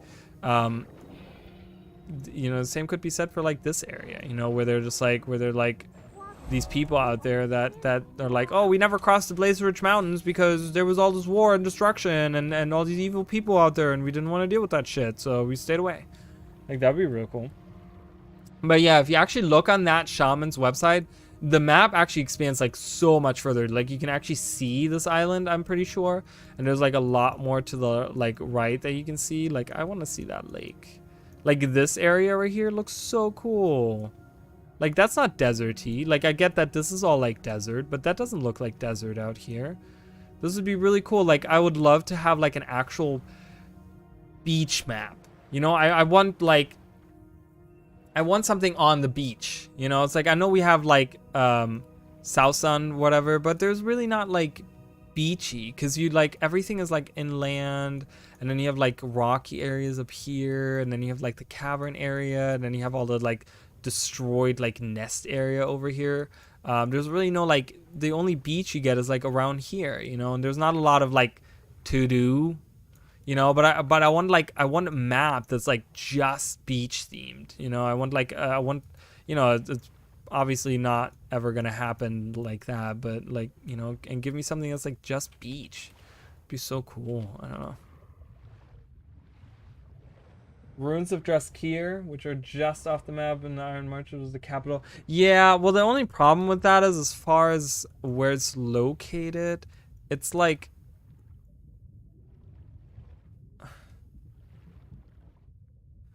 yeah, it's like, the problem is, if you actually look at it, it's like right here, isn't it? It's like Draskir is like somewhere out here.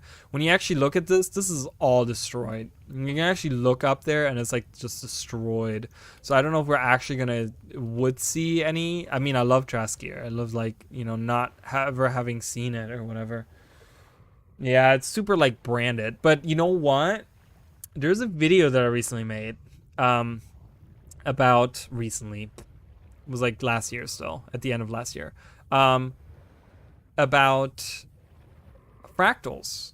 I had like, I don't know, like 7, it was like 7 or 8 fractal concepts, but I could totally see that be like a fractal of like pre-Guild Wars 1, you know, when Draskir was the capital. Maybe have a fractal out there.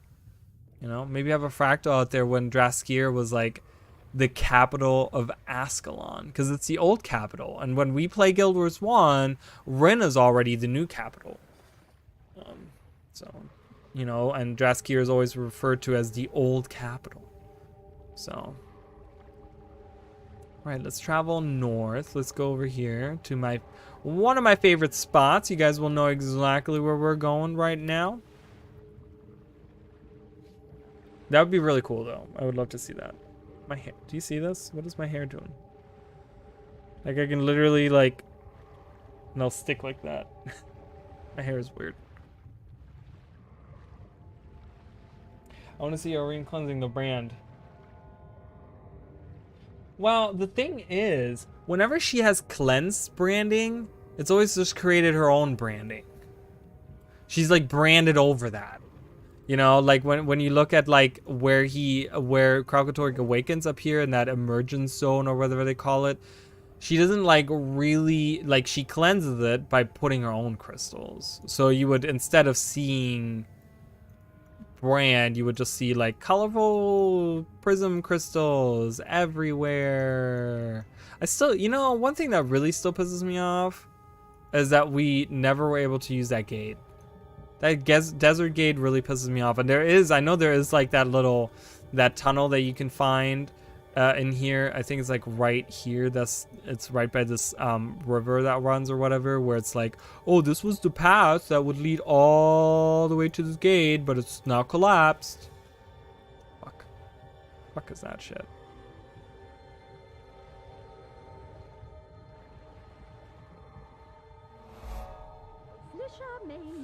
Here, one of my favorite areas, guys. Do you know why? Because of these guys right here. Look at these guys. Yeah, look at these guys. I love them. I love them. One of my favorite spots to come, just to hang out with these guys. All right, off we go. We haven't done a lot. I've been talking a lot. We missed like a whole week of talking, so I gotta catch up. What's going on with my hair? Like all over that place. It's really dry right now too because I washed it twice today. I didn't mean to. Ooh, that would be really cool. Huh. That's an interesting idea.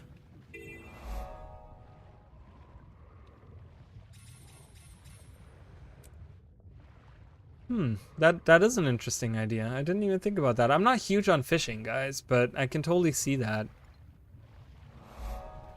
I still, you know, the one thing about water is like, and I don't know how they would do this. I don't know what this would like entail or whatever.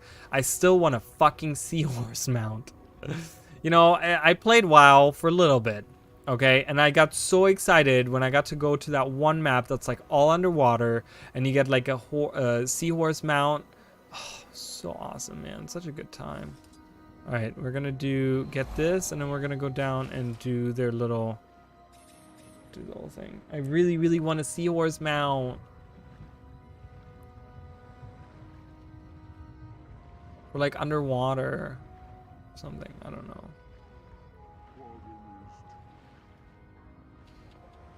know. Give it some functionalities where it's like, I don't know, where like, you know, it gets its own interesting things where it can like use, you know, there's like, you know, we have like portals for the jackal, for example, on land. We could do something like that for like seahorses, like magical little portals like in coral or something that let us travel or something. Have that be the like ability, and that's why you would use that maybe over using your skimmer underwater or something. I know everyone was like hoping for a horse. Yeah, some of the masteries seem a little disappointing for End of Dragons. You know, they're just kind of like like I haven't really been working on my turtle because I'm not gonna use it. I don't have any usage for it. I really don't. So but I still think, you know, I still hold this whole idea of, you know, speaking of like features and stuff, that ArenaNet needs to do an underwater, you know, we talked about this underwater template for like underwater weapons and stuff specifically, and kind of revamp the underwater combat a little bit. Ooh, blue jellyfish. I don't think we have that. And give us an underwater expansion. I really, really like just going through here. This is so pretty. Like, tell me an MMO that has like this awesome like underwater content. You know, it's like with this trench right here and has all the like algae growing out of it. I mean, it's so beautiful. It's so... Where did it go? Oh, there it is. Like, I know there was a blue jellyfish somewhere. The lanterns are cute. I love the little houses. And, you know, like I said, if you guys haven't looked at Quaggan lore, they used to have a whole kingdom in the unending ocean with a king and a queen, and they had a giant palace. I mean, it's just like weird to think of that, but look at their structures. Look at them. Look at like all their stuff here. Like, doesn't that look cool? That's one of those things that glitches out, doesn't it? Looks so cool. Imagine like a whole palace like that. It could be like the Gungan city in like Star Wars. You know, it could be like that. Like, that's a cool ass place to visit. Yeah, this is the graphic one. Look at this. Fucks up on the graphics.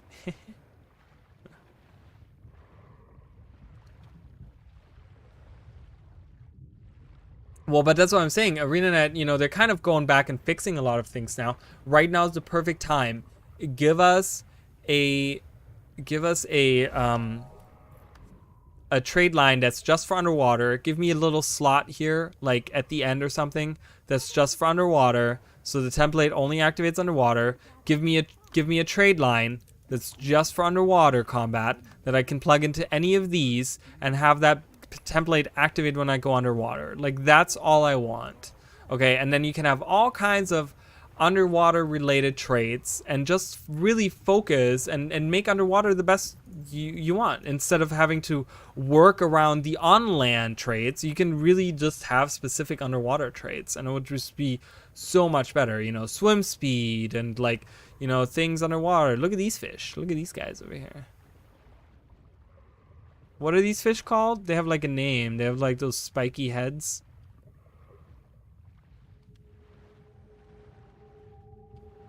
Are you looking for a challenge? No, I'm not. Ah! I'm getting attacked by Largos. Well, that's unsurprising. We're in the deep ocean.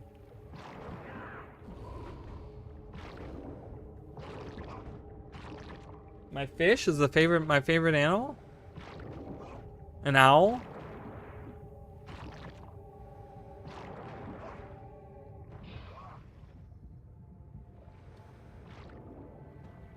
Yeah, well, I think when they talk about weapons they're going to be looking at, they're probably going to be talking about underwater weapons, because there's so many underwater weapons that right now, like, even if they don't do what I say about making a whole trade line just for underwater and all this stuff, like I understand that's a lot of effort for something that they haven't focused on in many years and stuff, but even if they really need to go back and look at the weapon sets and stuff for underwater, because a lot of them they have no synergy with any of the elite specializations.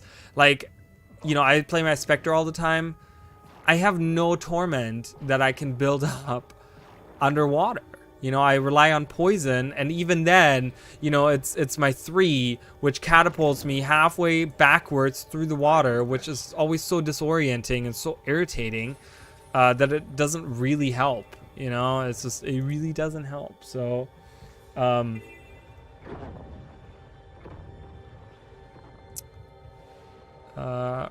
repair cracks. Oh, I gotta work. Okay. No, I'm not looking. Oh my god, I just swapped maps and this fucker is coming for me. You come here. No, I don't want to fight you. Stay away.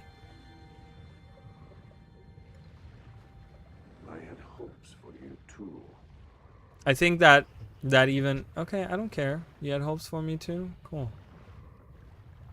That they will definitely be looking at those weapons as well. You know, when they talk about they're doing, really? This is the extent of the pet AI? Someone make a gif of that. There you go. Right, maybe this rainbow jellyfish can do a better job. Nope. Alright, well, we're moving on with our lives here. Sharky shark, let's go. We're leaving. We're repairing cracks. Boreal fish. Repairing cracks, remove barnacles, motivate ice shapers, feed guards, and keep their sanctuary safe. Let's go on board. Let's see if we can help out there.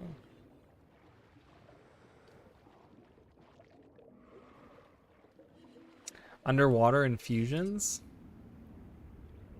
I don't know. I don't know if that was I don't remember when the time was that they added these. The last update that I remember, and I don't know if that's the same time, but that's when they added the Trident to the Revenant, which is now hands down, comparatively to all the other underwater weapons on every single class, the best underwater weapon. You know why? Because it was added in like 2019 instead of like, you know, 2012, which 90% of underwater weapons still are at. They're still at the like 2012 level. That's why they suck, you know. So, but it hands down, and you know what's really cool about that weapon is like depending on which legend you have, the skills do different things. I honestly think with the way that Revenant is structured, this should happen for every single weapon on the Revenant. Whatever it is that they do currently, they should do it for whatever they were designed for. But let's say, for example, you have, let's take the staff, for example, okay? The staff does the orbs, right? There's like a mechanic with the orbs. There's the cleansing conditions. There's the blocking. There's the CC and stuff, which, you know, that doesn't really fit with the healing idea. Make that do something, depending on whatever legend you're in, do something different. Where like the orbs, when you're not in Ventari, maybe give might or something, you know, or give quickness, or, you know, whatever, right? Whatever you want to pick. I mean, and have the like the 5 ability be like a healing ability. Like you can like dash through your enemies still. Like they don't have to change any of the animations. They just do different things depending on what the legend is right now. So in Shiro, for example, instead of healing with your 4 ability on the staff, you put out like a damaging, like a, you know, that does like a little blast around you or whatever. No, seahorse is my second favorite animal, okay? Get it right. I have a second favorite animal, seahorses.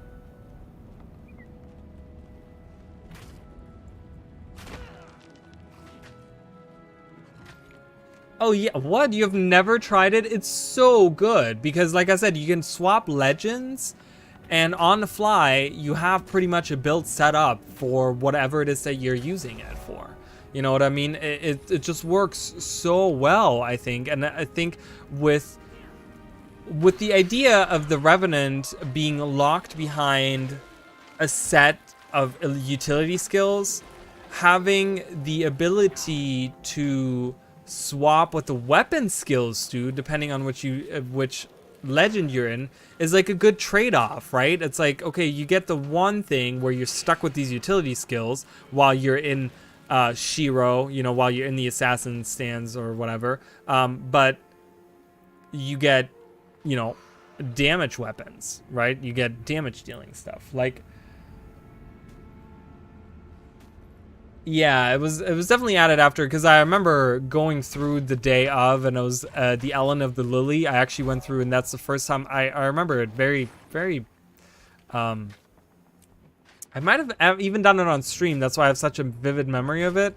But I remember going underwater by the Ellen of the Lily and using those Revenant Trident skills, and I loved them. I was just like, oh my god, those are so awesome. I wish I could use all those on land, because those animations are really cool, and the way those skills work is so cool. I really, really love that.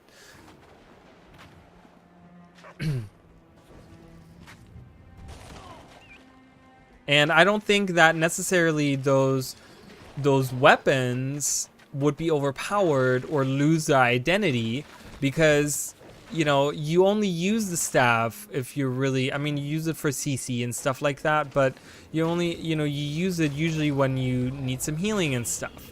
If you don't need healing, you might have it as a secondary just for the CC, right? Oh, we can't break this? Oh no, he's going for that. Okay. Oh, we've already finished this hard. Why am I doing this? Come to me, little friend.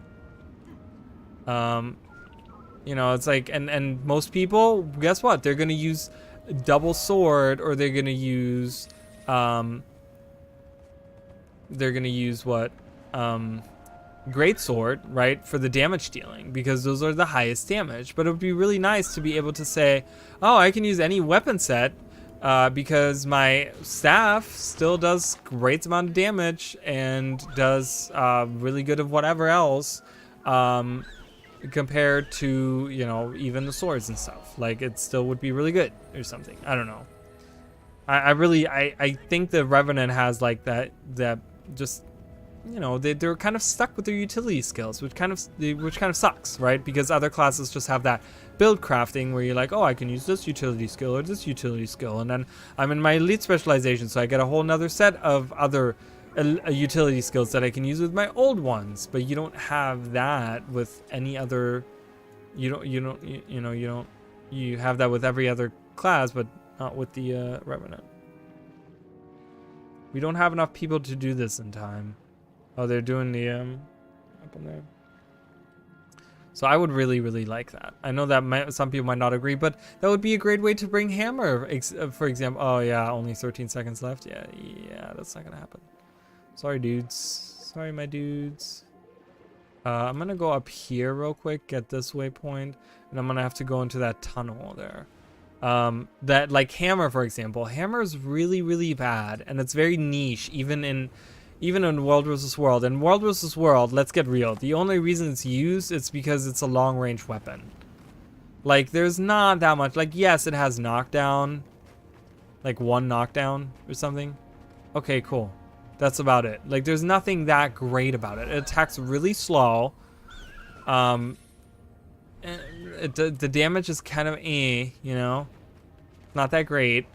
So that would be a great way to, like, improve it, because you could, you know, I don't know, inventory, you could have that 5 skill instead of like doing damage, it could have like a blasting healing effect that pulls out regeneration or something.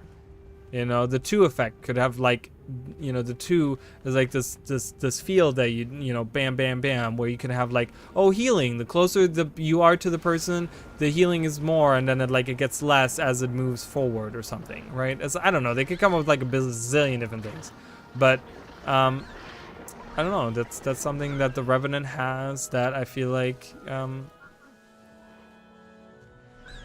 is very unique.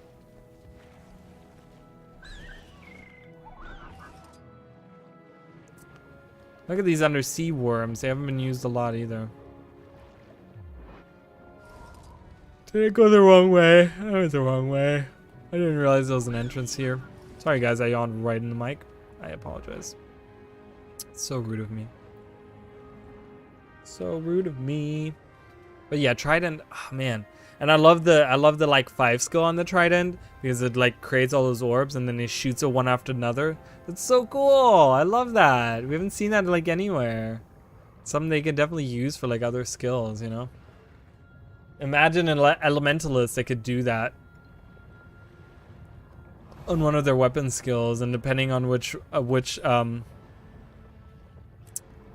you know, and the elementalist has exactly that, right? They have exactly that, what I'm talking about. Like the elementalists and the revenant are pretty much reverse of each other, because they get to well, actually the utility skills are actually affected as well, so they're not reverse, but depending on which element they're in, their weapons do something different, you know, and that's really cool.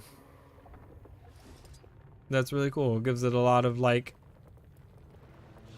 you know, these, like, the ability to do something. Oh, we have finished that corner.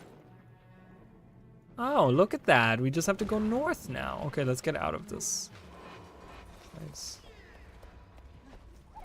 But there was a, I remember like talking about underwater content and expansion and stuff.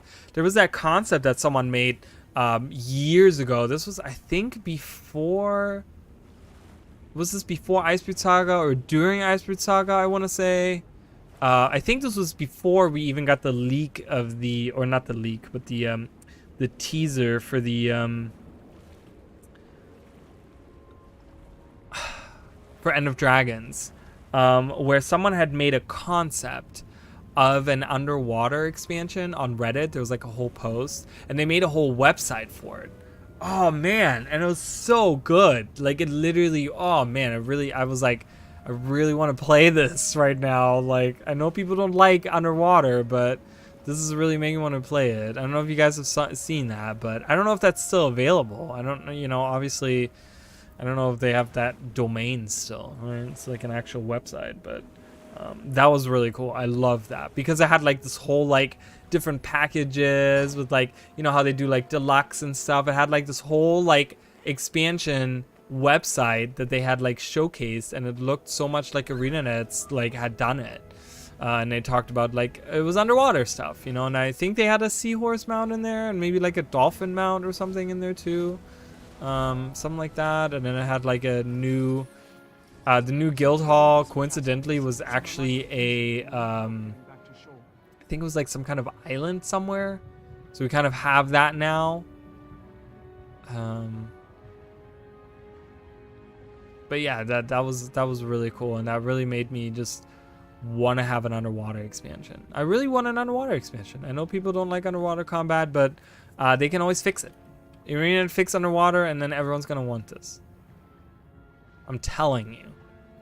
And I'm the man. I know. Okay, I know. I don't know. I don't know what the fuck I'm talking about.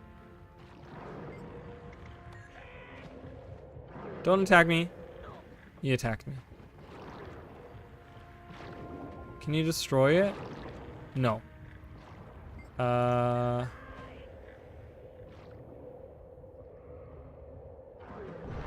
Okay, I made it. Oh god, that was close. Search the waters for castaways. Some are likely injured and will need help getting back to shore.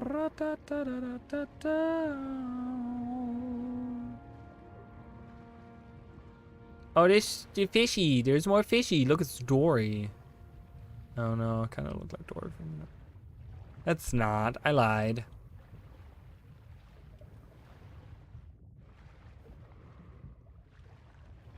There's all kinds of fish you can find here. It's the same ones again.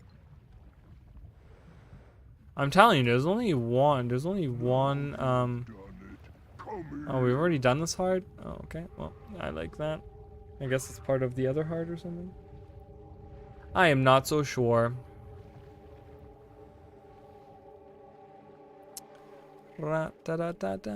So, what do you guys think is going to be the first thing that they're going to... Which weapon out of all the different weapons would be... Not that you wish they would do first, but are they going to do first?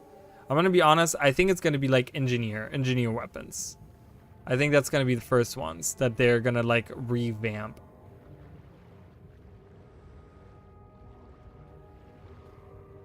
It's definitely going to be those.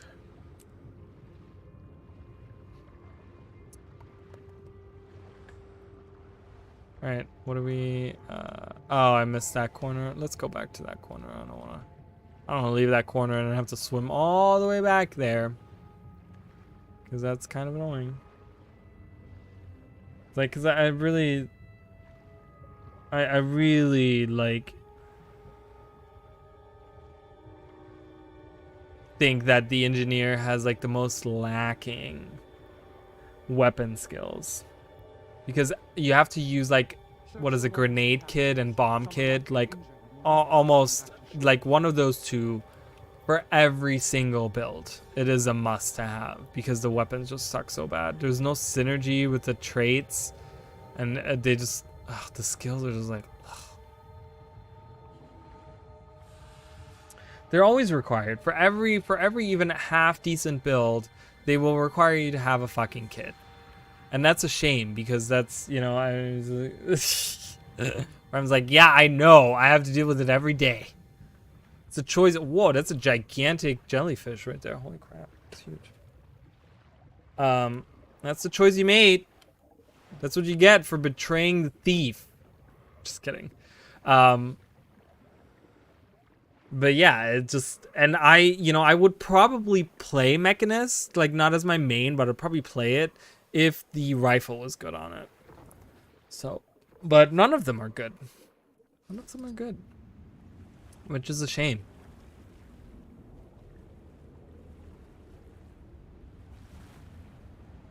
Yeah, so I think the biggest ones are all of the NG weapons, Necromancer Staff, Guardian Hammer, maybe even Revenant Hammer. Someone did a redo of the Herald Shield on Reddit I saw today, which I loved. Just the idea of remaking the shield, like the shield skill and stuff. That was really cool. I like that. What other weapons? Warrior, maybe both the rifle and the longbow. Specifically the longbow. It feels very not like, I don't know, does anyone use longbow? Like both long range options on the warrior kind of suck. Like, let's get real. Everyone uses something else. Like you use melee weapons on everything, even condition damage builds, you know, it's like.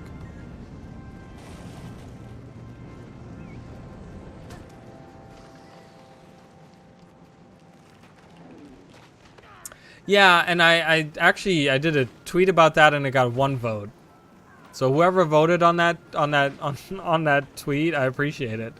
But I said, do you think, you know, it was like a poll, and I was like, do you think that Revenant needs more range option? And they agreed with me. They said yes. Yeah, I agree. I think that hammer is just not good, and then you have shortbow that's locked behind Renegade. It's just not good. Like, they need something else for long range. They really, really do. Like, I don't know what they could remake, or, you know, would they add something? I really wouldn't want them to add anything to the Revenant and weapons, but like, I don't know, have them remake something would be really cool. Come here.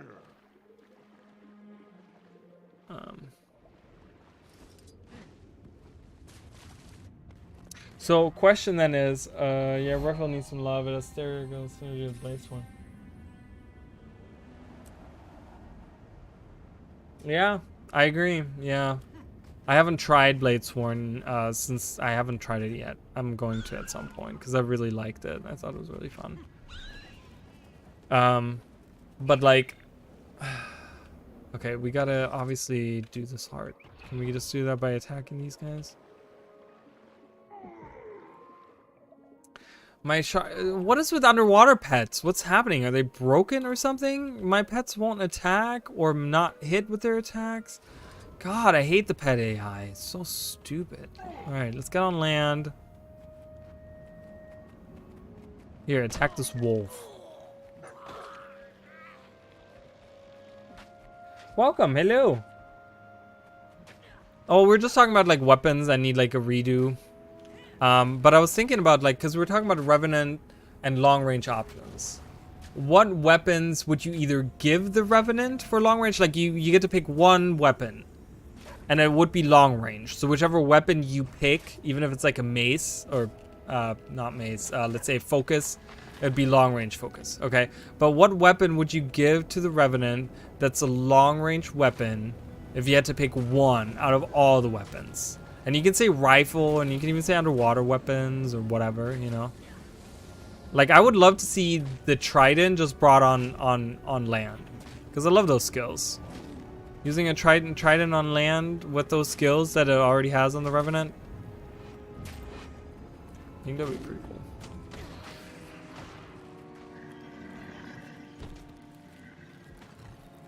Scepter? Yeah, that'd be cool. I would really love that too. Get some cool scepter skills. I would, if that were to ever happen, I would probably main a Revenant. If we get another long range, because I really, really, really, really like Revenant, just for the lore of it, just for the, I don't know, I really like its specializations, and I like the animations on the skills and stuff. Like I like the blue misty stuff, and I don't know, I really like the Revenant as a class. But the problem is, it's all melee. You always have to play in melee unless you're in Renegade, and then you can use a short bow. But other than that, you have no other options. And I hate it. It drives me fucking nuts. I want a long range Revenant. I'd say rifle, but I'm hoping for a Scarlet Elite spec. So I'm gonna say pistol instead. Rifle could still work, because Scarlet had a rifle. Scarlet had a rifle. She had like multiple rifles that you can actually collect in game now. Scepter and sword for ports.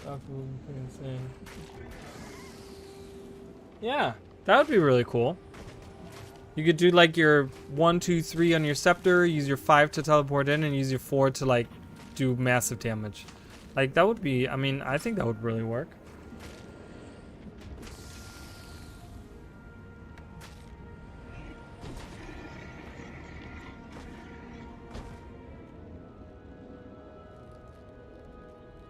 Not just the Mechanist. I mean, let's get real. Alacrity has become so much more available. The Mirage has it, right? You can almost do, I think you can almost do permanent Alacrity on there. You can do it on the Revenant with Renegade, right? You can do it with, you can do it now with Spectre. Spectre can do permanent Alacrity. Like, Alacrity is so available everywhere. I would really love something that has quickness. Like, give out quickness so we can kind of get rid of a few of the firebrands. Like, you can still use firebrand because it's still overpowered and it always will be, but like, give us more quickness options, ArenaNet. I don't know why we only have like one class that can do quickness.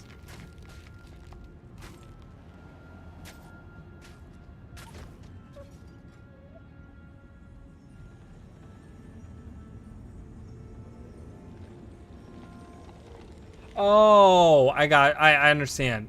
Okay, yes, and you were right. It was for the core options. You're correct. Yes. Okay. Oh, pistol. Well, yeah, pistol is good too. I don't know if I would like pistol because then it would feel like I feel like the Harbinger with the pistol, like it just doesn't mix really well for me in a weird way. Like I would feel the same way about that. I feel like my own personal opinion. I mean, I don't, you know, whatever.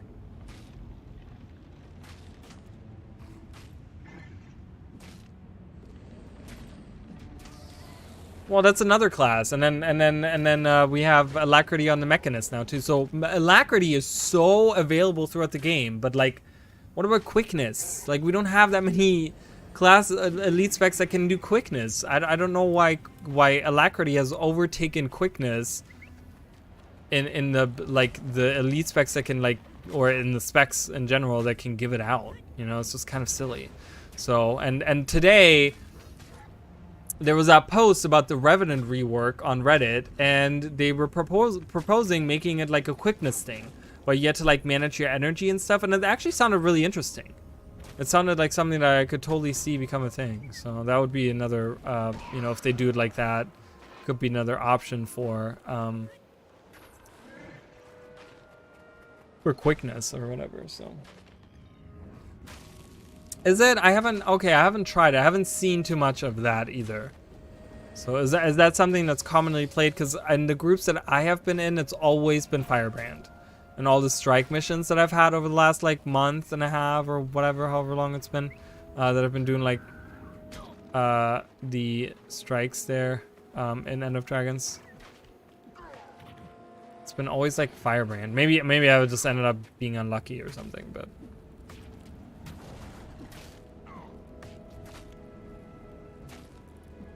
Yeah, I know which skill because I do play Vindicator a lot. Yeah, it's that one skill that gives you quickness, and it's so weird because there was actually someone in the strike the other day that was like, oh yeah, I'm a quickness Vindicator, and everyone was like, oh, that's self quickness, and they didn't even realize that. They thought it was given out for the group, and he's like, oh my god, what? And they're like, yeah, it's quickness for yourself, for no one else, and he was like. He was so upset about that. He's like, oh shit, like I didn't know that. I'm like, yeah, that should totally be a thing. Why can't we have, like, Vindicator is just DPS, right? You can do DPS, or you can do like a healing, like a little bit of a healing thing with Saint Victor or whatever. But yeah, it would be nice to have some quickness on there, maybe, like, you know, have it be the antithesis of like a renegade, the Alacrity Renegade, where it's just like, oh, we have a quickness Vindicator. You know, kind of gives both elite specializations a role to play in you know, what's it called? Like end game stuff.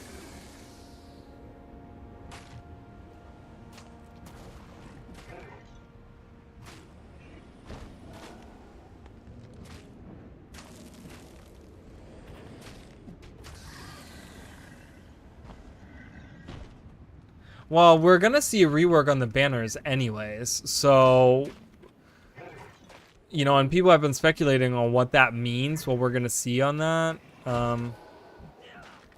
like how we're gonna see them implemented and stuff like that. Yeah, I'm curious on myself on that. I wonder, and I'm thinking that Arena is probably gonna put some kind of, we finished the map? Oh, holy crap, we finished it! Oh god, I thought there was like another corner that I'd like up here or something that I had to like do, but there's really nothing up here. Which is a shame. When you actually look at this up here, you look at all of this, there's like all of this space and there's nothing there. There's just enemies. That's it. That's it. Not a lot going on. And that happens like with a lot of the outsides on here. Like this whole area down here. Like, well, it's like right here. Like right there, nothing there. It'd be really cool to like, I don't know, have stuff there. All right, guys. Hopefully I get a key. Oh, come on. No key again. Jesus, I'm so unlucky on this. I've gotten 5 out of all of them. How many have I done? I've done like 20 maps now, and I've only gotten 5. That's so stupid. Fuck. All right, whatever. We're going here. So annoying. Like, look at how many maps. Let's count the maps that I've done. 1, 2, 3, 4, 5, 6, 7, 8, 9, 10, 11, 12, 13, 14, 15, 16, 17 maps. 18 maps. I didn't count that. I've done 18 maps, and I've gotten 5 keys so far. I'm onto your shit, ArenaNet. Give me keys. I deserve them. I'm entertaining your fan base. I'm just kidding. God, I would never. That's so pretentious. What? I love this loading screen. That loading screen is so cool. It's one of my faves still. Not that this map, like this map, I like this map because it has a couple of beachy areas up here. And like down here. And like down here. I like that. I want a really cool beach map. With like not undead or something, but like something where like people are like playing volleyball on the beach and they're like vacationing and you're like saving them from like monsters that attack out of the ocean. Like that is cool to me. Okay. How do I get to that? How do I get up there? Oh, up here. Prospector Ren. Hello. Oh, look at this, guys. This is leftover from the original way that this worked. That's so weird. You can increase your charisma, your dignity, your ferocity with karma. This is like a leftover from 2012. So he says, too much rock, not enough ore. That means I'm having a special on boulders. It's a weapon. It's a gift. It's a mighty fine footrest. Okay. And then every time you're planning to haul this stuff out of here, watch out for pirates. Pirates, you say? Here, why don't you take one of these boulders and clobber it? And then he gives me a boulder. It's fucking weird. So weird. But yeah, they left that in there. They never went back and got rid of that. Yeah, so you can increase your, I mean, these used to be actual stats that you could look on your like equipment thing. I think they were like up here. Wasn't it up here or something? Or like down or in here where the attributes are, like down below or something. You could like look at like what you were And if you were like a mix of two, you were like something different. I don't know. It was a cool concept, but yeah. Yeah, it's from 2012. 2012, that shit was everywhere. I remember in 2012, everything was increasing like any of those stats. And it was like, a lot of the like choices and things you could say to people, and you would just be like, oh yeah, I want to answer this way because I'm this way, blah, blah, blah, whatever. It was kind of cool. But it didn't really work. Not for the game that they were planning on doing.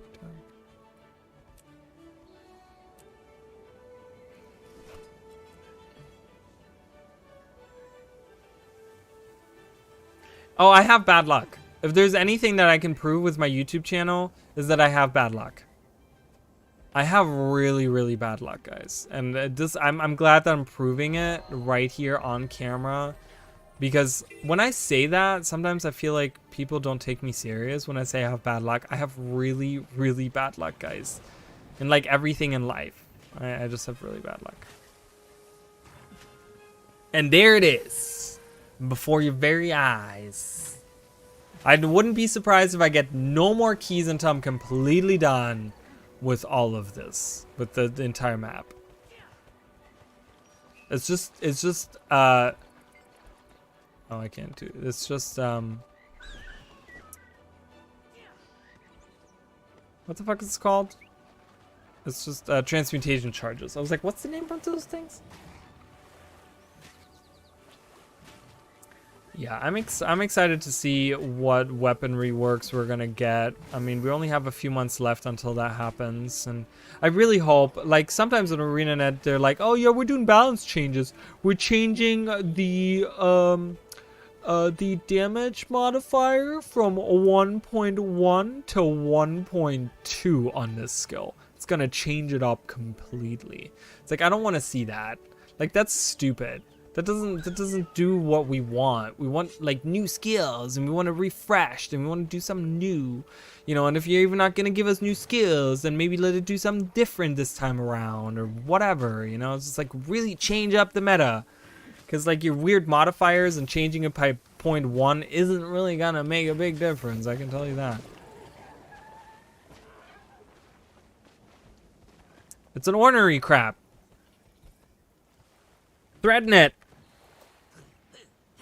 Yeah, get out of here. He runs away, chicken. So guys, as I've talked about, I'm gonna be making a second one because I recently found the cat room in the Black Citadel. I'm gonna be making a second animal Easter egg video. Stay tuned for that. I don't know when that's happening, but I'm making it. Black Citadel. And I'm gonna be adding the Lion King one that I forgot in the first one.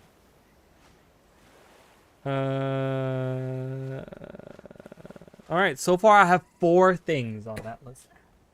Yeah, if you guys haven't seen that video, that's a good video.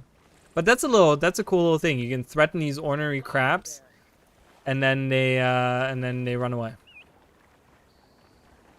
So that's a cool little Easter egg there. I'm gonna be adding that in the video, so stay tuned for that video. Well, the problem is with the Patreon, like I have a like if people want to the problem is with Patreon, I think I would love to do Patreon. I would love to do. The problem is Patreon is always for like extra content, right? But the problem is that I barely do enough for my regular channel that I just won't have time to actually make a Patreon. So if people want to support the channel, if you guys are interested, I do have a Streamlabs website where you can go donate and you can get like a super chat, you know, whatever. You know, you can send me a message on there or whatever, you know. If you guys want to support me and the channel and stuff, you guys can do that on there. But I'm not going to be making a Patreon, sadly. I've scoured that idea many times, but it's just not feasible. I don't have, you know, I don't have an editor that can edit my videos for me. I do everything myself, and everything takes me forever. Like that Digimon video I did recently took me like a month. Took me a month to make it like a 13-minute video. Like, you know, it's just not feasible for me to do my regular YouTube on top of taking care of my Patreon stuff. So, yeah, they're very gunshy about adding quickness. Alec Spectre used to be able to do perma quickness Alec during the first beta. Stripped out to quickness. Yeah, and the thing is, I don't understand that. Why didn't they strip the alacrity? Because they gave alacrity to, like, they've been giving it to everyone else, but barely anyone for quickness. Why didn't they take the alacrity out? I would have rather had quickness in there, to be honest, I think. And I think it thematically fits a lot better, too. Like, it's a thief. Being quick, like, is kind of in their whole job description, right? They have to be quick. So giving quickness out, it's kind of a no-brainer. Not sure why they didn't do that. I'm not huge. Like, I have a permanent alacrity build that I use, you know, because it's nice to have that. But again, I would rather have seen quickness. I don't know why they didn't take that away, but yeah. So, like, maybe at some point I'll make a Patreon if I ever get, like, I don't know, 10,000 subscribers on my YouTube channel. If I get like 10,000 subscribers on my YouTube channel, I'll probably make a Patreon. But, you know, I'm still in the 300s after like a year and a half now, so it's probably not anywhere anytime soon. Which is fine. I'm not complaining. I still appreciate all my viewers and stuff, and you know, for me, it's a hobby. It's not about making money, but it's just financially not feasible, and you know, money time wise, it's not. Which time is money. So, if I was independently wealthy, I would do it, but I can't.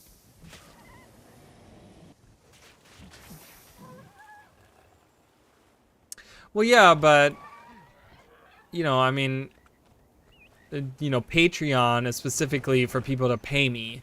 You know, Patreon is made for, you know, creators of all kinds to make money with. I can't really make money on the Discord.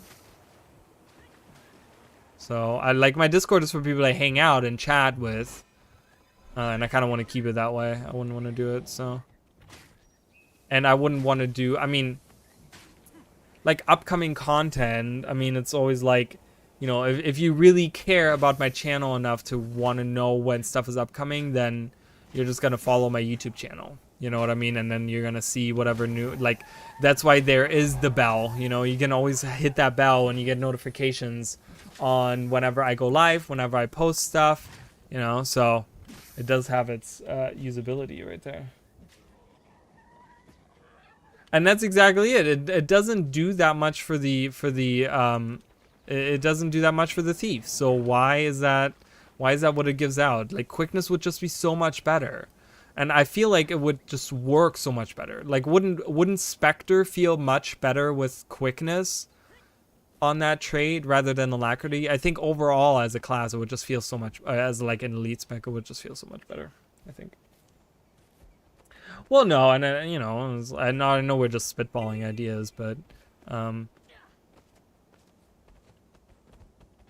it's fine. I mean, but yeah, you know, Patreon is really just, Patreon is a place for creators to make money with. You know, they get a place where they can pretty much do these things, you know, for money, pretty much. That's what it's all about. But I just don't have enough of a following. If I, like I said, if I just had a huge amount of followers, I would have a Patreon, but I don't, which is fine. Again, I don't have time for it anyways right now, so I'm okay with not having one. Ooh, I got cursed artifacts as well from killing these guys. Use your poison on her. Yeah. Oh, okay, we're getting everyone involved now in the fight. Okay, well.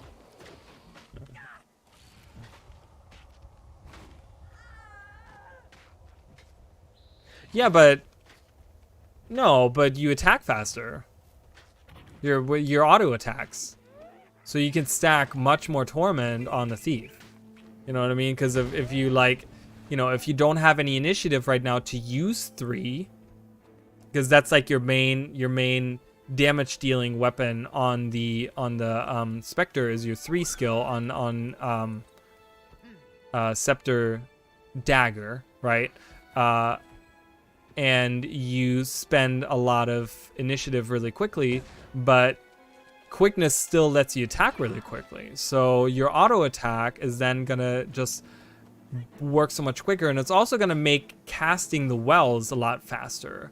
I really enjoy when I have quickness on me when I cast the wells, because it just feels better when I cast them. Because sometimes in certain instances the cast times are a little on those, where it's just like they feel a little like off, but with quickness it feels fine. So it'd be nice to have that, you know.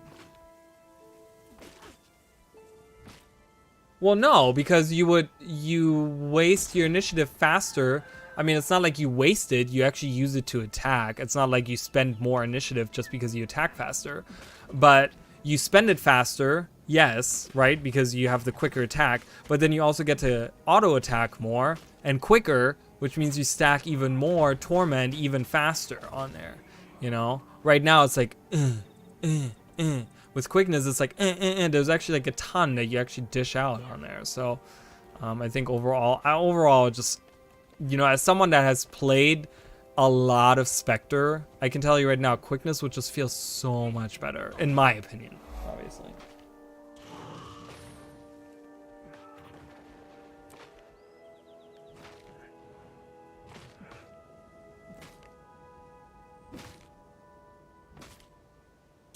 Well, I mean, you know, I doubt Arena is going to change that anyways. I think they're so stuck on this alacrity thing right now. I don't know why they have like this alacrity craze. They're like, you get alacrity, you get alacrity, everyone gets alacrity. Like, all right, calm down. Calm down, Oprah. Can we speed things up? We can't focus on the undead until this ghost but you know, it's whatever. Maybe hopefully we'll get some other quickness options. It'd just be nice to have other quickness options. Oh, I don't know why. Whatever. I didn't get the thing up there. Is there something here that I can no, I don't think so. I think that's the end of the map, yeah? I don't think I get that. Alright, let's go underwater again.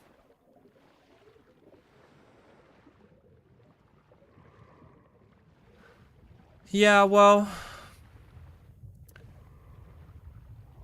does Mesmer still have, does like Mirage still have a permanent alacrity build? Can you still do that? Or did they like nerf that into the ground? Because I think they did nerf that, didn't they?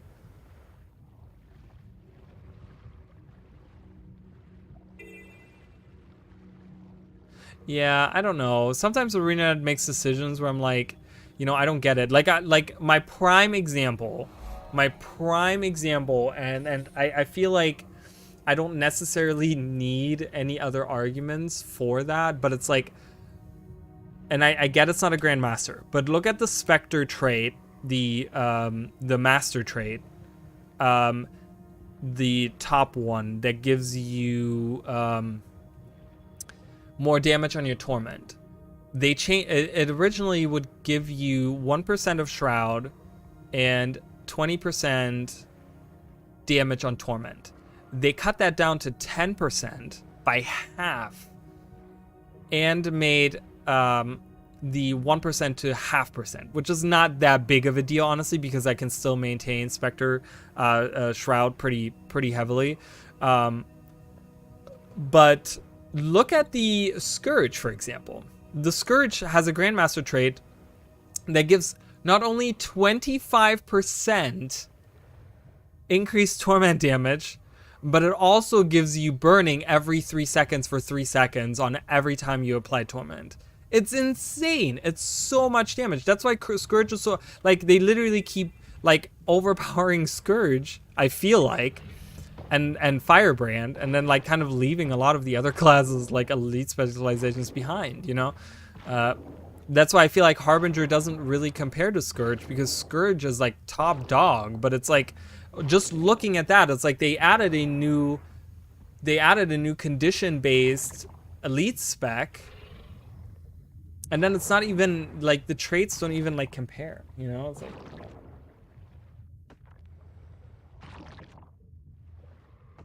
yeah, you can still do an permanent luxury. It's not as optimal though. Yeah. Well, I know that Alec Renegade. I think I still have one. It's pretty easy and pretty nice. But yeah, I know they've nerfed that or whatever, and it's much harder now to like maintain that. But yeah, I mean, it's just, you know, I look at that simple thing and I literally think, Arena, why did you do that?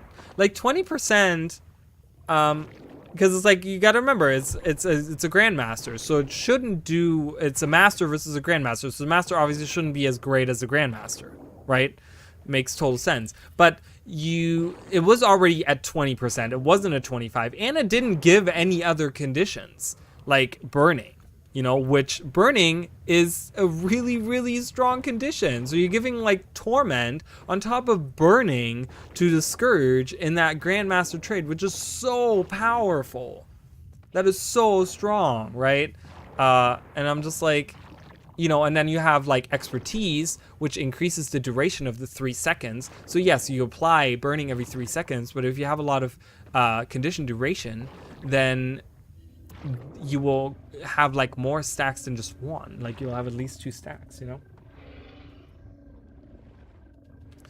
Yeah, I don't know. It makes me think like, okay, they nerfed that. Why did they nerf that skill? Like it wasn't that it was overpowered.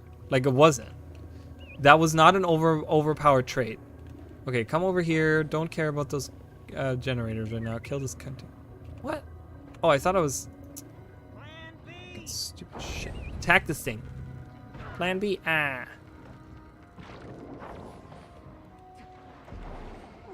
So I just don't, sometimes I don't like, and that's just my example of like, sometimes I just want to understand what Arena is thinking. Like, did Spectre really feel that overpowered before that change? I don't think so. When I saw that in the changes, I was like, what? Why would they do that? It wasn't even that overpowered. Like, I literally... I got with that trade, I think I got like 17k without like food and utility at the golem, because I did try to do like see how much DPS I could get in full vipers, and it's like after that probably dropped by a significant amount, right? I'm sure that's probably by a lot. I mean that's you know, that's a lot. That's 10%. Like they didn't even say like 15%. No, they were like, no, we're cutting it in half. This shit's overpowered as fuck. The fuck? Sometimes I just want to like listen in on the like balance team, like decisions, like the like, not saying that they're all dumb or whatever, but I just want to sometimes, I just want to know the process of how they go through this in the studio. Like they talk about it, right? They talk about it in the blog post and they're like, we decided to do this and this and this, right? And they try to give like a good reasoning, and I totally get it, right? It's like, okay, fine, that kind of makes sense, whatever. But I really want to see them at work and see how this like in the meeting is like, okay, this and this. Like, does everyone agree with that? You know, like, do all the people in the room agree with that? I don't know. It's just, there's a lot of stuff that I would love to see them actually see or talk about. Well, decide on, you know, the things they decide on. I'd love to see how it all happens.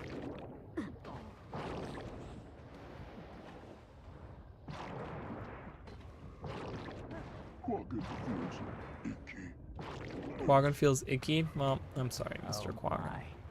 Not good.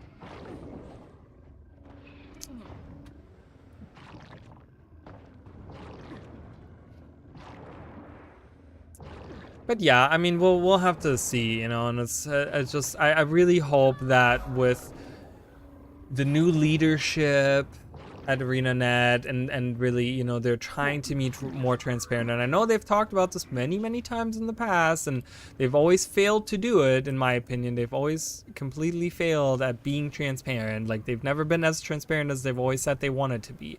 You know, because they're transparent with like, oh yeah, we have a showcase for this and this. It's like, that's not being transparent, ArenaNet. That's just like giving us fluff to kind of, you know, that's not being transparent of what's going on behind the scenes. But they have laid out what they want to do, where they talk about the studio and they want to talk about these different things that are going on. And I really hope that they like stick to that and that they really will you know, just kind of take care of that. Oh, I unlocked a thing. I unlocked a weapon.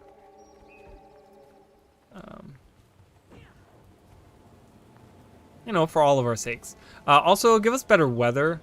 Look at this lightning. Look at that fucking lightning. That's so dumb. I know that Arena can do 100 times better lightning than that. That's like a 2D, doesn't have any effect, doesn't make the screen flash, like nothing. It's like probably one of those lamest, like random weather effects would be so cool. And they don't have to happen like everywhere in Tyria, but you know, in like a new region or something, random weather effects. Rainstorms and maybe snowing in some certain times or something, that would be really cool. I could use your help.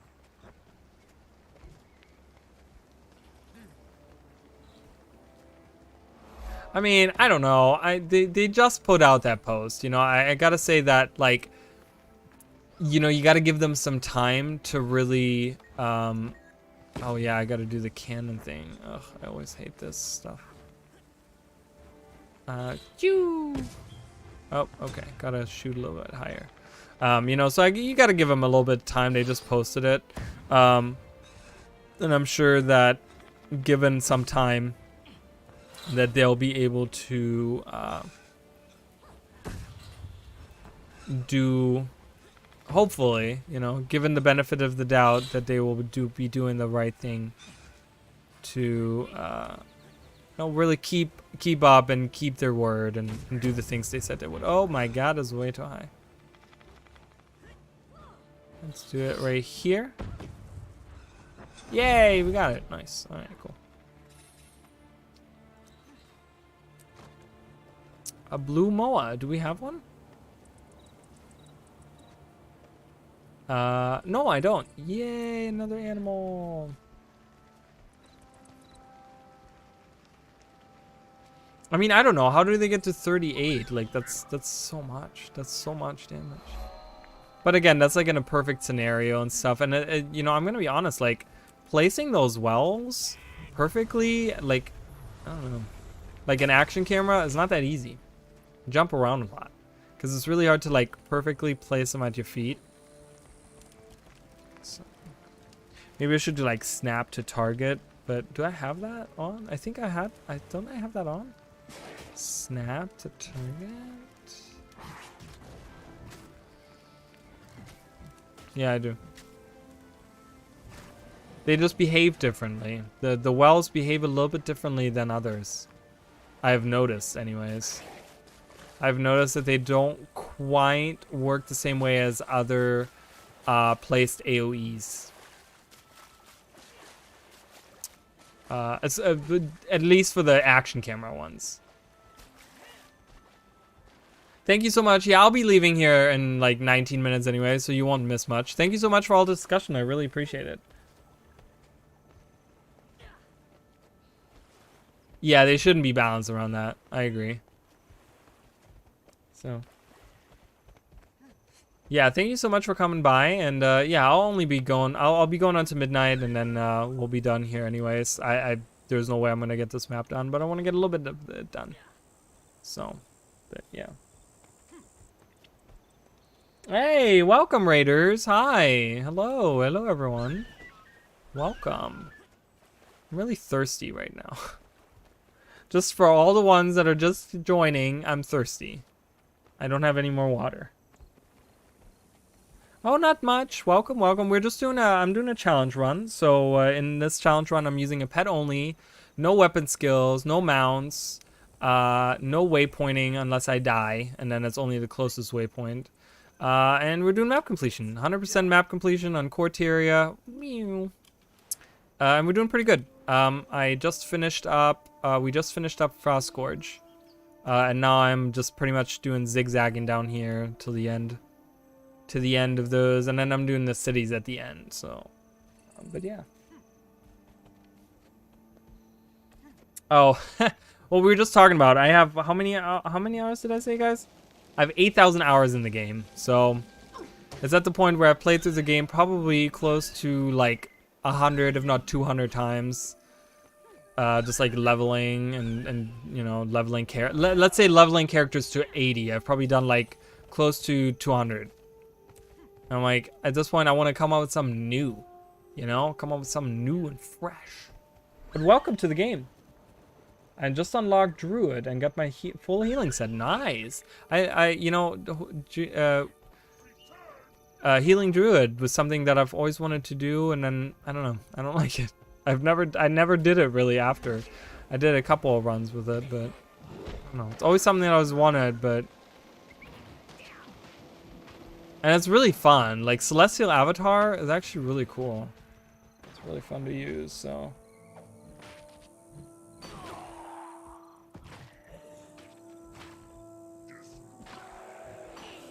Really? Is that true? I don't raid, so I'm more as a so I don't just stream, but I also do I have a YouTube channel, so I make like videos and stuff, and I'm more like lore focused, and I do that type of stuff. I've been doing some comparison streams recently for Guild Wars 1 and Guild Wars 2, and like I said, I do these challenge runs and stuff. I do a little bit more of the like casual niche content rather, so I haven't really raided. I've raided a little bit. I've done it on stream a few times for a couple of bosses here and there with my friend Chicken Nooble, who's a ArenaNet partner. He streams as well on Twitch, and he has a YouTube channel and stuff, and yeah, he kind of like got me in there, and we did a few runs, and it was fun, and we had a good time, but it's just not my thing, you know. I'm not like into that. Okay, where am I going? I'm going over there. I need to get to that vista. The vista. Oh, not this way. Hello. Oh my good god, there's 3 of them. Run! Hiya. Okay. No, no, no, no, no, no. Yeah, well, the you know, the game lore. I'm really invested in the game lore. I will tell you. You know, I just being with the, you know, I've been with the, you know, with the franchise since Guild Wars 1 and stuff, and I'm really heavily like involved in the lore and stuff. So that's like kind of my thing. I really, I'm going the wrong way, aren't I? Wait, am I going the wrong way? How do I get below?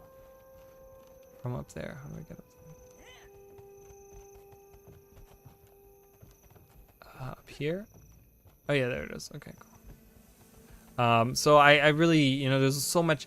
I do theory crafting, and I do like all kinds of stuff like that, where, you know, that's just kind of what interests me about the game. There's so much deep lore and so many like things out there that we can do. Oh, thank you so much for following. I appreciate it. But yeah, so all right. Thank you so much. I appreciate it. Have a good night. But yeah, you know, I mean, that's kind of like my thing. I like to do lore stuff. I like to talk about all the crazy. Oh, I still have the thing on. Hold on a minute here. Let's put that to medium. I always put, for Dragon's Den meta, I put it on low because otherwise my computer lags like crazy. How do I get out? Let me out. Lindy, let me out. Lindy. But yeah, there's so much cool stuff. For those of you that like haven't really explored the lore, there's so much stuff, guys. So many like threads and stuff in the lore that haven't been explored. Even in Guild Wars 1 as well. You know, if you guys haven't played Guild Wars 1 and you guys are looking to, I don't know, maybe try out something new, like Guild Wars 1 is a really great game. It's still running today. It still has a very dedicated community out there. I'm in this like pretty huge alliance, but I'm not very active in it. I just like log in and just, you know, they do daily stuff and whatever. But yeah, you know, that's, and I don't know, I get really involved with all of those with that lore. The lore is just so much fun.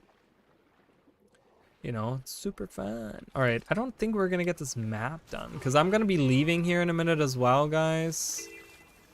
That's the wedding dress, right? It looks really cool. Oh yeah, this is the rat thingy where you have to like kill the rats and the crows. Oh my god, what are people doing here? Why is there 700 people here? Way too much going on here. Alright, kill the rat!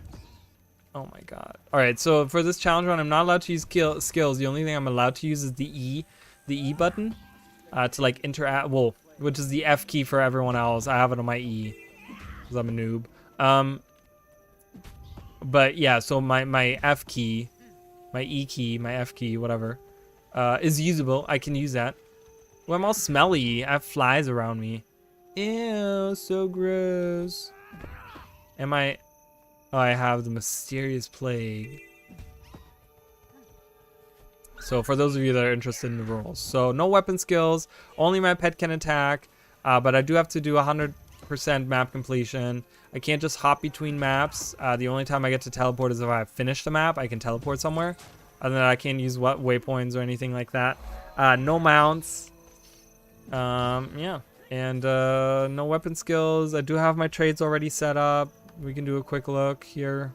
Nothing crazy. It's just beast mastery, as much damage as I can. Some condition damage in here for the Drake. The Drake turns out to be a pretty decent pet to have in the terms of what I need it. Has enough attack and enough defense, but it also has, you know, it's probably the jack of all trades, I want to say, because it has like attack and defense like pretty decent, and then it has pretty decent condition damage as well, to the point where those traits come in handy. And then specifically the... Whoa, look at that. One of the guys popped up. Is that happening right now? Oh shit. That's like the Great Jungle Worm.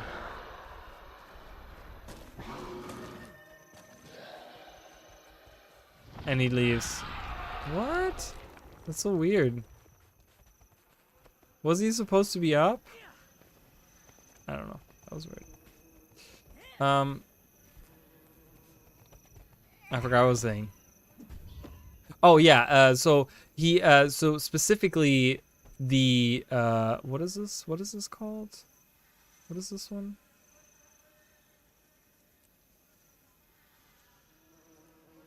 Oh, the Marsh Drake is really good because it uses poison on its attack, on its beast attack.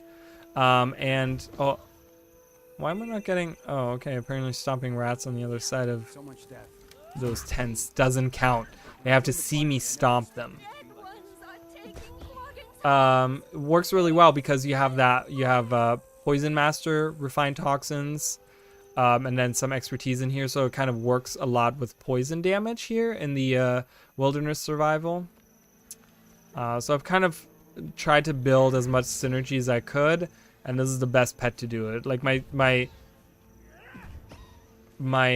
condition damage, my poison damage is actually really good right now. So, and now once I'm done with this challenge, so for those of you that maybe want to see more or whatever, there will be I will be doing this run every Monday. I'm currently doing Paper Mario on Sundays, which I'm not going to do this coming Sunday because I'll be working, but that's Sundays. Tuesdays I usually have reserved for something endgamey, strikes or fractals, or we're doing Dragon's End meta tomorrow. Yeah,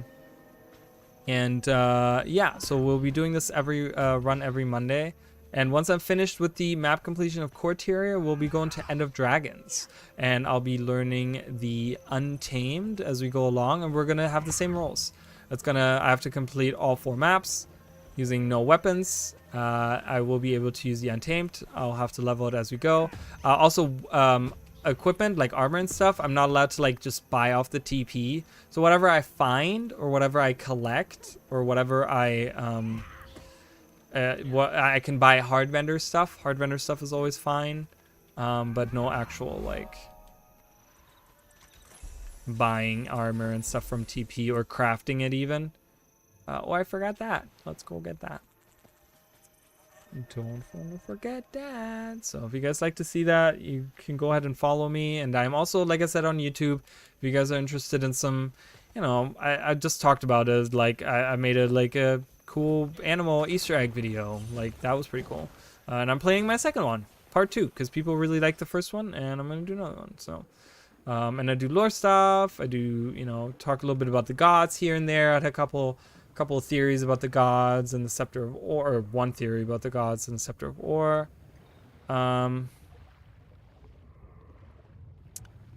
You know, and that sort of stuff. Yay. Alright. But I will be heading out in a minute, guys, because I usually end at midnight. Sometimes I go a little bit longer. Yesterday I went for like 5 hours, guys, which is like not... I don't do that. That was way too much for me. I was like, ugh. I was dead by the end. My back was hurting from like sitting, I have terrible posture. So if I don't get up for 5 hours, which I didn't, I'm like, ugh. My back wants to kill me. Or my back is killing me, literally. I need a better chair. This chair sucks ass. So, but yeah. Ooh, juvenile red jellyfish. I wish we could have dolphins as like underwater pets. I know we have sharks and stuff, but why can't we have a dolphin? That'd be really cool. How are we looking on pets? Oh, we're doing pretty good. We're doing pretty good on pets. How about underwater? Okay. Also pretty good. We're filling up, guys. We're filling it up. Where was I going? Oh, I was going down. Oh, what are we doing here? Weapon crates. What is it? Collect weapons from shipwreck weapon crates. Okay. Oh my god. That scared me. Alright, at least you get to hit that. Okay. So if I get a weapon, I usually drop it. I did accidentally mount up earlier today when I first started the stream because I haven't done this in a while. So I was like, oh my god. I mounted. End it. Delete the character, end my life. Shoot myself right on stream. Just kidding. Just kidding. Don't do that. That's not funny. It's not a funny joke. Suicide is no laughing matter, friends. I've had a whole suicide talk already. I don't know how many weeks ago that was, but I had like a whole segment about suicide, and I'm not gonna get into it again. Go Orient, or go Sharky Shark. I named him Sharky Shark because I'm really funny.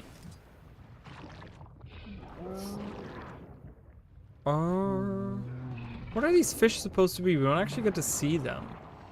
It'd be cool if you actually fought that type of fish. Is there a fish that's like that out there? I can't think of them. If there is. If. That's a big if.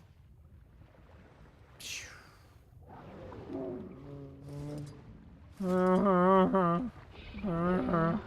what he sounds like. Shark is pretty good too. Does some bleeding and stuff. Next 3 attack cause bleeding. It's very good, very good. What is a crate? That's a risen crate.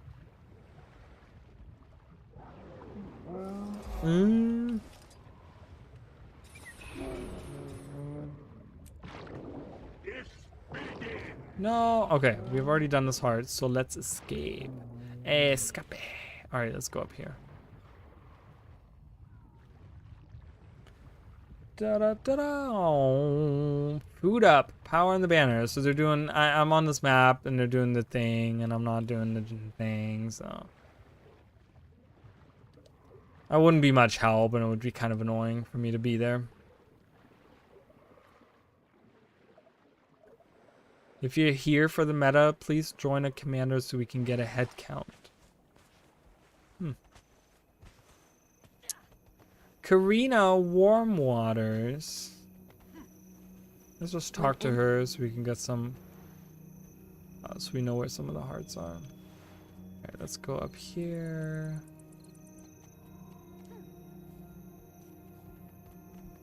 Is there an out? Is there a... Oh, there's a waypoint here, isn't there? Sorry, guys. Ooh, River Drake. Do we have that? Do we have a River Drake? Oh, we do. Whoa. You see that lag because it loaded in all those players? Crap. I wish we could have River Drakes that look like that. Why can't we have that model? And you know what? Guild Wars 1 had a much better like pet system of how they grew up. Because you could actually really cool if you could do that. Let's take some of these. Let's take some of these helpful things with us. Alright. We're gonna go up here. Yeah, I want to kind of... Yeah, let's do like this corner up here. I'll kill huskies if there's one. Okay. And I'll be heading out in a couple minutes. So let's find another waypoint or something. But we're not gonna do another heart, but because we only have like 2 minutes left. And I'm kind of tired, so I worked in the yard, guys. I did a lot of yard work. Okay, I wasn't just a lazy asshole like usual. I was actually did stuff today.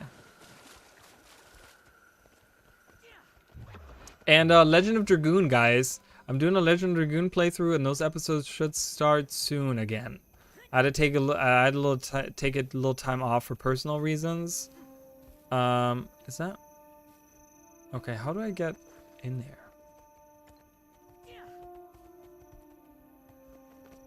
How do I get in there? They won't let me in.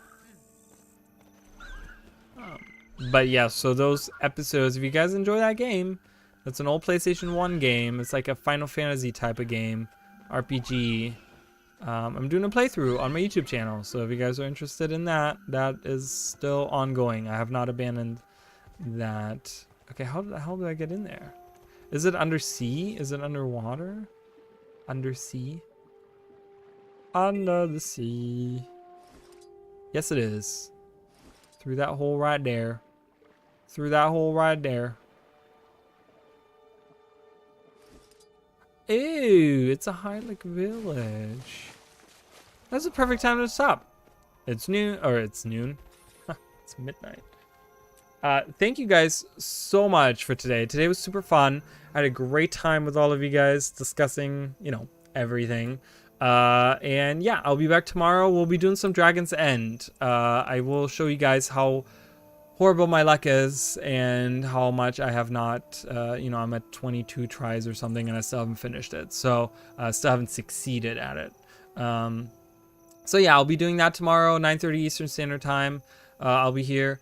And then, yeah, and then, like I said, Legend of Dragoon and other stuff is coming to the channel. Paper Mario, if you guys are interested. So, but that's going to be it from me for today. Oh, and I have a blue screen that I just bought because I had to get rid of my green screen because of my green eyes. So, I'll have to try the blue screen at some point, too. I don't know when that's going to happen, but, you know, whenever I don't feel lazy to hang it up. So, but thank you guys so much.